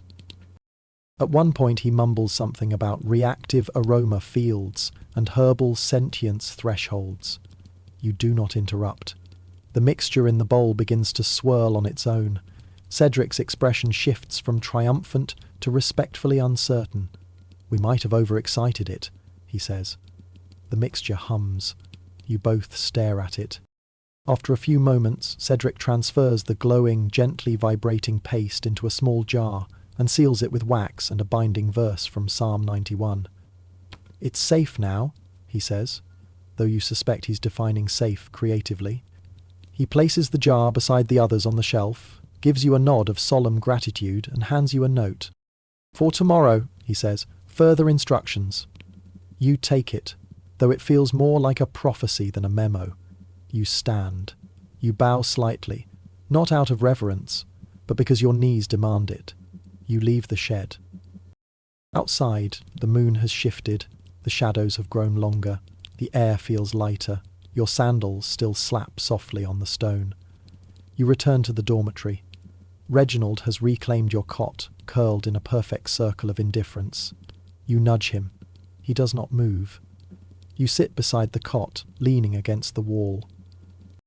You close your eyes. The monastery breathes. Somewhere, a jar hums. You wake up, or rather, you become slightly more conscious than usual, because sleep in the monastery is less of a restful escape and more of a recurring obligation. Reginald is gone, having vanished in his usual manner, without sound, scent, or apology. The faint indent of his curl remains pressed into your blanket like a mild blessing or a warning. You rise slowly, every joint announcing itself as if hoping for recognition. Outside, the first bell has not yet rung, but the sky has begun its gradual shift from charcoal to old linen. The monastery wakes reluctantly. You fold your blanket, a ritual performed more out of rhythm than pride, and shuffle down the hall. Brother Edwin passes you going the opposite direction, nodding with a solemn expression that suggests both a theological question and an empty stomach. You nod back. The hallway smells of ash, damp stone, and the whisper of bread. You suspect Brother Anselm has already begun tending to the morning hearth, as is his custom, using kindling organised by texture and spiritual relevance. The dormitory slowly empties. You move toward the chapel. The candle sconces flicker as you pass. In the chapel, the benches remain where they were yesterday and the day before, as though untouched by time or devotion. You take your place near the middle, avoiding the front row, reserved for those who chant with the full confidence of knowing every psalm by heart and occasionally correcting others under their breath. The bell finally rings, cutting through the stone walls like a polite suggestion. Monks file in, robes rustle, sandals shuffle. No one speaks. The chant begins. The morning psalm is familiar, which is to say no less confusing than the others. You mouth the words with practiced cadence, following the rhythm, letting your voice blend into the tapestry of droning devotion. Brother Giles, 2 places to your right, manages to turn the page of the Psalter 3 beats early, as he does every Thursday. No one corrects him. It is tradition now. The chant fades gently, like steam slipping through a crack in the ceiling. The final Amen echoes softly. You bow, you rise, the routine continues. After prayers, you make your way toward the refectory. The scent of barley again reaches you before the door. Breakfast is served in the usual manner, without fanfare, and in bowls that may or may not have been washed more than twice this season. You take your seat beside Brother Oswin, who is slowly folding his napkin with the precision of someone avoiding conversation.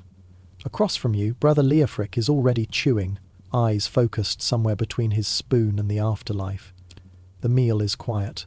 The barley is tepid. The bread is newer than yesterday, but still older than any joy. You eat slowly, not out of reverence, but because chewing takes time and time passes better with something to do. After the final spoon scrape, Brother Aldrich rises and clears his throat. He reads from a scroll detailing the life of Saint Hildebrand, who once fasted for 40 days and forgot how to pronounce the word onion. The story concludes with a modest moral about humility and root vegetables. You nod.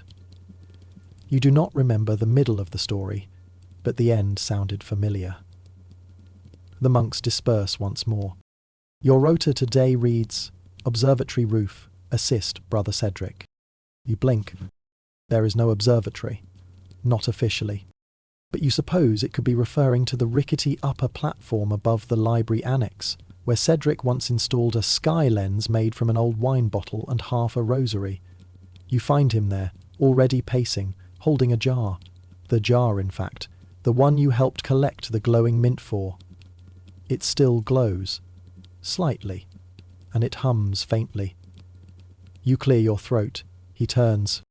"Excellent," he says, thrusting a parchment at you. On it, a list of observations. Glows per hour. Vibration pitch. Odour changes. Bees, it reads at the bottom. You look up. Cedric hands you a quill and sits on a stool made from a crate that once stored candlesticks. Take notes. Important ones. You do as told. The jar sits between you on a small stone plinth. It glows steadily, like a mild idea. The hum is low. After several minutes of silence, it shifts slightly, becoming more green than gold. You note this. Cedric mutters. Time drips past. After an hour the glow dims, then brightens. Then a tiny crack appears in the wax seal, releasing a puff of air that smells of mint, ginger, and possibly optimism.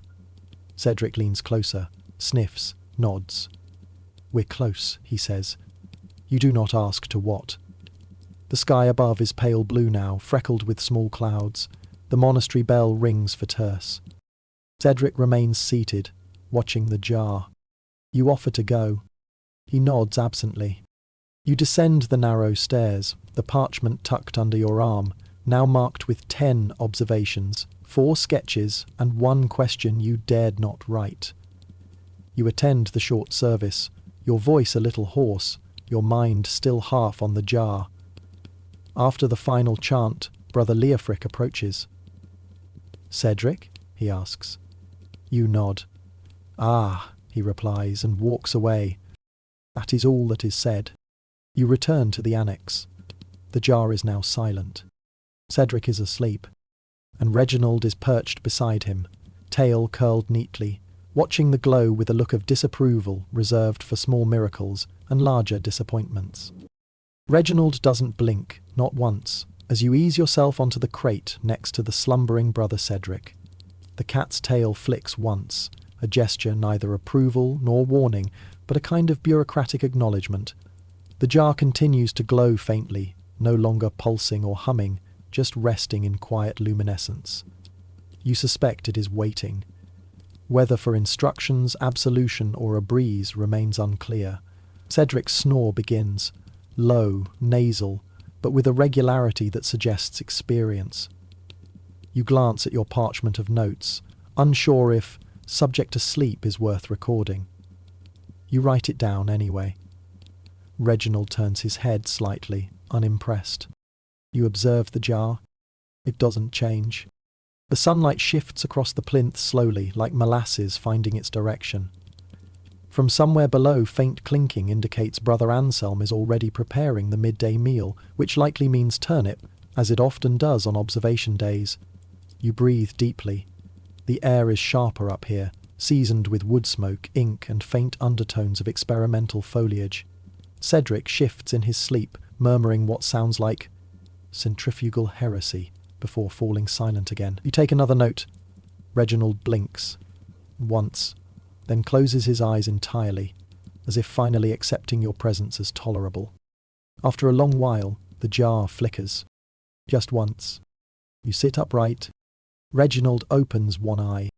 The glow inside the jar swirls briefly, like fog in a snow globe, before settling. You lean in. No sound. No heat. Just a soft green blush fading to gold. You tap the parchment. Note 12. Minor flicker. Temporal unknown. Cedric sighs deeply and mutters rosemary inversion, then resumes his nap with renewed nasal enthusiasm. You decide it might be time to fetch more parchment. Quietly you descend the creaking stairs and head toward the library, where Brother Adalbert is cataloguing saints who once smelled of lavender. He doesn't look up as you enter. You nod. He nods. You take parchment. He returns to muttering. Back upstairs, Cedric is still asleep, but Reginald is gone. In his place, a small beetle, crawling toward the jar with a sense of purpose. You sit down and observe. The beetle reaches the base of the plinth, pauses, and circles twice before retreating. You record this under external interaction, insect avoidance. The jar flickers again, this time more pronounced. Cedric stirs, his eyes flutter open. He blinks at you, at the jar, and then at the sun. "How long?" he asks. You tell him. He nods. "We're almost ready," he murmurs, rising with the stiffness of a saint at resurrection rehearsal. He inspects the jar, turning it slowly, observing the glow with the calm scrutiny of someone who's made 3 similar jars before and only accidentally set fire to one of them. Stability seems consistent, he notes. Potential for controlled application is promising. You write this down. He hands you another list. New herbs, mostly familiar, though one is labelled experimental fern, cautious harvest only. You raise an eyebrow. Cedric waves his hand vaguely. "It hums," he says. "That's all I'll say." You head toward the garden. The sun has passed its peak.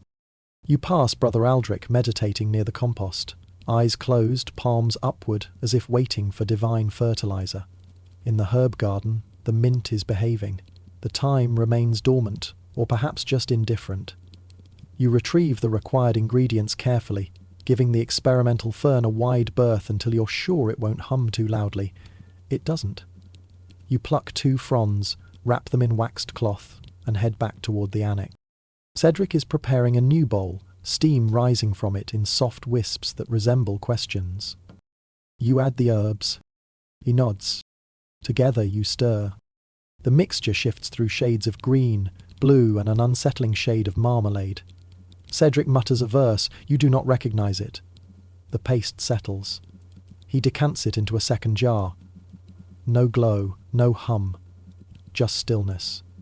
"Stabilized," he says. Hopefully. You place the new jar beside the first. The older one flickers again, as if in response. Cedric frowns. "They're communicating," he says. "You sure?" you ask. He shrugs. "Reasonably." Outside, the bell rings for none. You both pause. Then, with surprising reverence, Cedric blows out the candle beside the jars. "We'll let them rest," he says. "And we test." You do not ask what that means.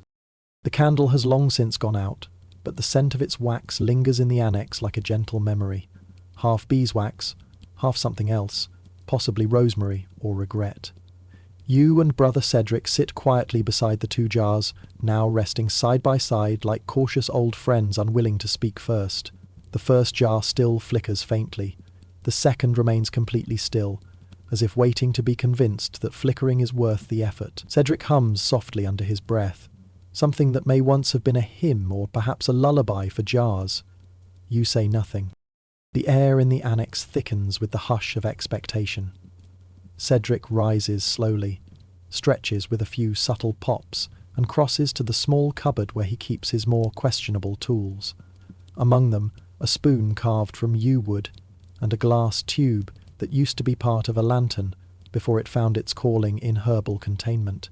He retrieves a bundle wrapped in waxed cloth, unfolds it with great care, and reveals 3 sprigs of what you recognize, though wish you didn't, as enthusiastic marjoram. It buzzes softly in response to the light. Cedric tilts his head. "Stimulus," he says. You nod like that clarifies anything. He drops 1 marjoram sprig into a small bowl, adds a few drops from the second jar, and stirs it with the yew spoon. The mixture responds immediately, foaming lightly at the edges like it's trying to form an opinion. Cedric lifts the spoon and examines the consistency. "Too reactive," he murmurs. He adds a pinch of something dusty from an unlabelled jar. The foam calms. "Better." He turns to you. "Ready?" You aren't, but you nod. He lifts the spoon and carefully places a dollop onto a square of cloth. The paste sits there, unimpressed. You both wait. At first nothing happens. Then the edge of the cloth curls inward, very slowly, like it's considering a nap. Cedric grins. Reaction 1 confirmed. He records something in a small notebook with a feather-shaped bookmark. You peer at the paste. It shimmers once, then stops. A single puff of steam rises, barely enough to bother a dust mote. "It's communicating," Cedric says again, this time with more certainty. You glance at the jars. Still one flickering, one silent. "Time to test the field version," he says. Your job, apparently, is to carry the jar. You cradle it in both hands, warm but not unpleasant. Together you descend the creaking steps of the annex and head toward the cloister garden. The other monks are either indoors or deeply distracted, which suits Cedric fine. He leads you toward the southern hedge, a little used space where experiments and accidental composting tend to occur, unnoticed. "Here," he says, gesturing to a flat patch of grass already marked with faint scorch patterns. You place the jar gently in the centre. Cedric opens it. Nothing happens. Then, a faint hum, almost thoughtful. Cedric kneels beside it, mutters a phrase that might be botanical Latin or just persuasive mumbling, and nods as the glow begins to intensify. The grass around the jar bends slightly, as if listening. You take a step back. Cedric remains still. "It's working," he whispers. "The field is holding." You glance up, just in time to see Reginald appear, tail held high, eyes focused on the jar like it owes him something. He sits 5 feet away and watches. A leaf flutters. A breeze shifts. The jar emits a soft tone like a wind chime under water. Cedric blinks. "Soothing," he says. You try to agree, but your voice gets caught somewhere between confusion and fascination. The light grows brighter, just slightly, then begins to pulse, slowly, rhythmically. Reginald licks his paw once, a gesture of casual dominion. The grass now leans toward the jar. Cedric checks his notes. Effect radius increasing. No destabilization. Remarkable. You kneel beside him. The light feels warmer now, not hot, just aware. You reach toward it, fingers just above the glow. It doesn't move. It just remains, constant and calm. Cedric exhales. "This," he says softly, "might actually be a blessing." You aren't sure what kind. The jar glows steadily now, no longer flickering, no longer uncertain, just, gently, illuminating the patch of grass, as if bestowing a quiet benediction on the cloister itself. Cedric sits cross-legged beside it, his hands resting on his knees, eyes closed, as if in silent conversation with something neither of you can quite name. You remain still too, though your legs are beginning to regret the position. The light pulses once, slow and full. Reginald has curled himself into a perfect wheel just outside the light's edge, purring softly, either deeply content or plotting ecclesiastical overthrow. The air is entirely still. Cedric opens one eye, glances at you, and then back at the jar. "It's stable," he says, not quite a whisper, but certainly not meant to disturb any passing spirits, or monks. You nod. The glow shifts slightly toward blue. You don't know if that's good. Cedric seems unconcerned. "It's listening," he adds. "We should be polite." You aren't entirely sure how to be polite to a jar, even one that appears to hum with benevolence. But you nod again, just in case it notices. Cedric leans forward, mutters something into the air. The jar pulses once more. The grass shivers gently. Behind you the chapel bell rings. Compline, the last prayers of the day. You both glance toward the sound, then back at the jar. Cedric sighs. "They'll wonder where we are." He doesn't stand. Neither do you. The garden is quiet now, save for the bell's fading echo and the low hum of something satisfied. Reginald stirs, stands, stretches with dramatic slowness and pads forward. He steps into the light. The glow brightens slightly, as if in greeting. Reginald sits beside the jar and blinks once. Cedric tilts his head. "Well," he says, "it seems to have passed the feline phase." You finally shift your weight, stretching your legs out in front of you. The grass is warm beneath your fingers. Not hot, not damp, just warm, as if the earth beneath has been gently coaxed into remembering summer. Cedric claps once, very softly. We'll document this, of course, he says. I imagine Brother Albert will want a detailed account filed under anomalous blessings. You suppress a yawn. The jar hums again. You look at Cedric. What happens now? He shrugs. Now, he says. Now we let it be. He smiles, a rare, quiet expression that creases just one side of his face. You stand together, slowly, joints creaking like a chapel door in Lent. Cedric carefully places the jar back in its padded cloth, tucks it under one arm like a very holy loaf of bread, and turns toward the annex. You follow. Reginald remains behind, tail twitching faintly. The sky has faded into a deep blue now, stars just beginning to peek out from behind the edge of the cloister roof. The monastery feels different, but not louder, not stranger, just slightly more awake. Cedric says nothing as you walk. Neither do you. The jar remains warm in his arm, pulsing gently. Back in the annex, Cedric places the jar on the high shelf, marked Unstable Miracles, though he pauses and considers. Perhaps we move it later, he muses. Maybe something more neutral, like results pending. You nod. He yawns, stretches, and begins putting away his tools. You linger for a moment, watching the jar settle into its new stillness. It no longer glows quite as brightly, but it hums with what you can only describe as calm, joy, not revelation, just calm. Cedric finishes tidying, gestures toward the door. Sleep, he says. Tomorrow will have its own oddness. You return to the dormitory slowly. Inside, most monks are already asleep, or pretending to be. Brother Ambrose is reciting something under his breath, possibly a list of sins or soup ingredients. Your cot welcomes you with familiar creaks and a slight dip in the middle. Reginald is not there. You lie back, arms folded over your stomach, eyes fixed on the wooden beams above. You think about jars, about mint that glows, and about the odd kind of peace that settles over you when things don't entirely make sense but feel somehow okay. The monastery is quiet. The stars shift outside, uninterested in your thoughts. Somewhere behind the stone wall, the jar hums.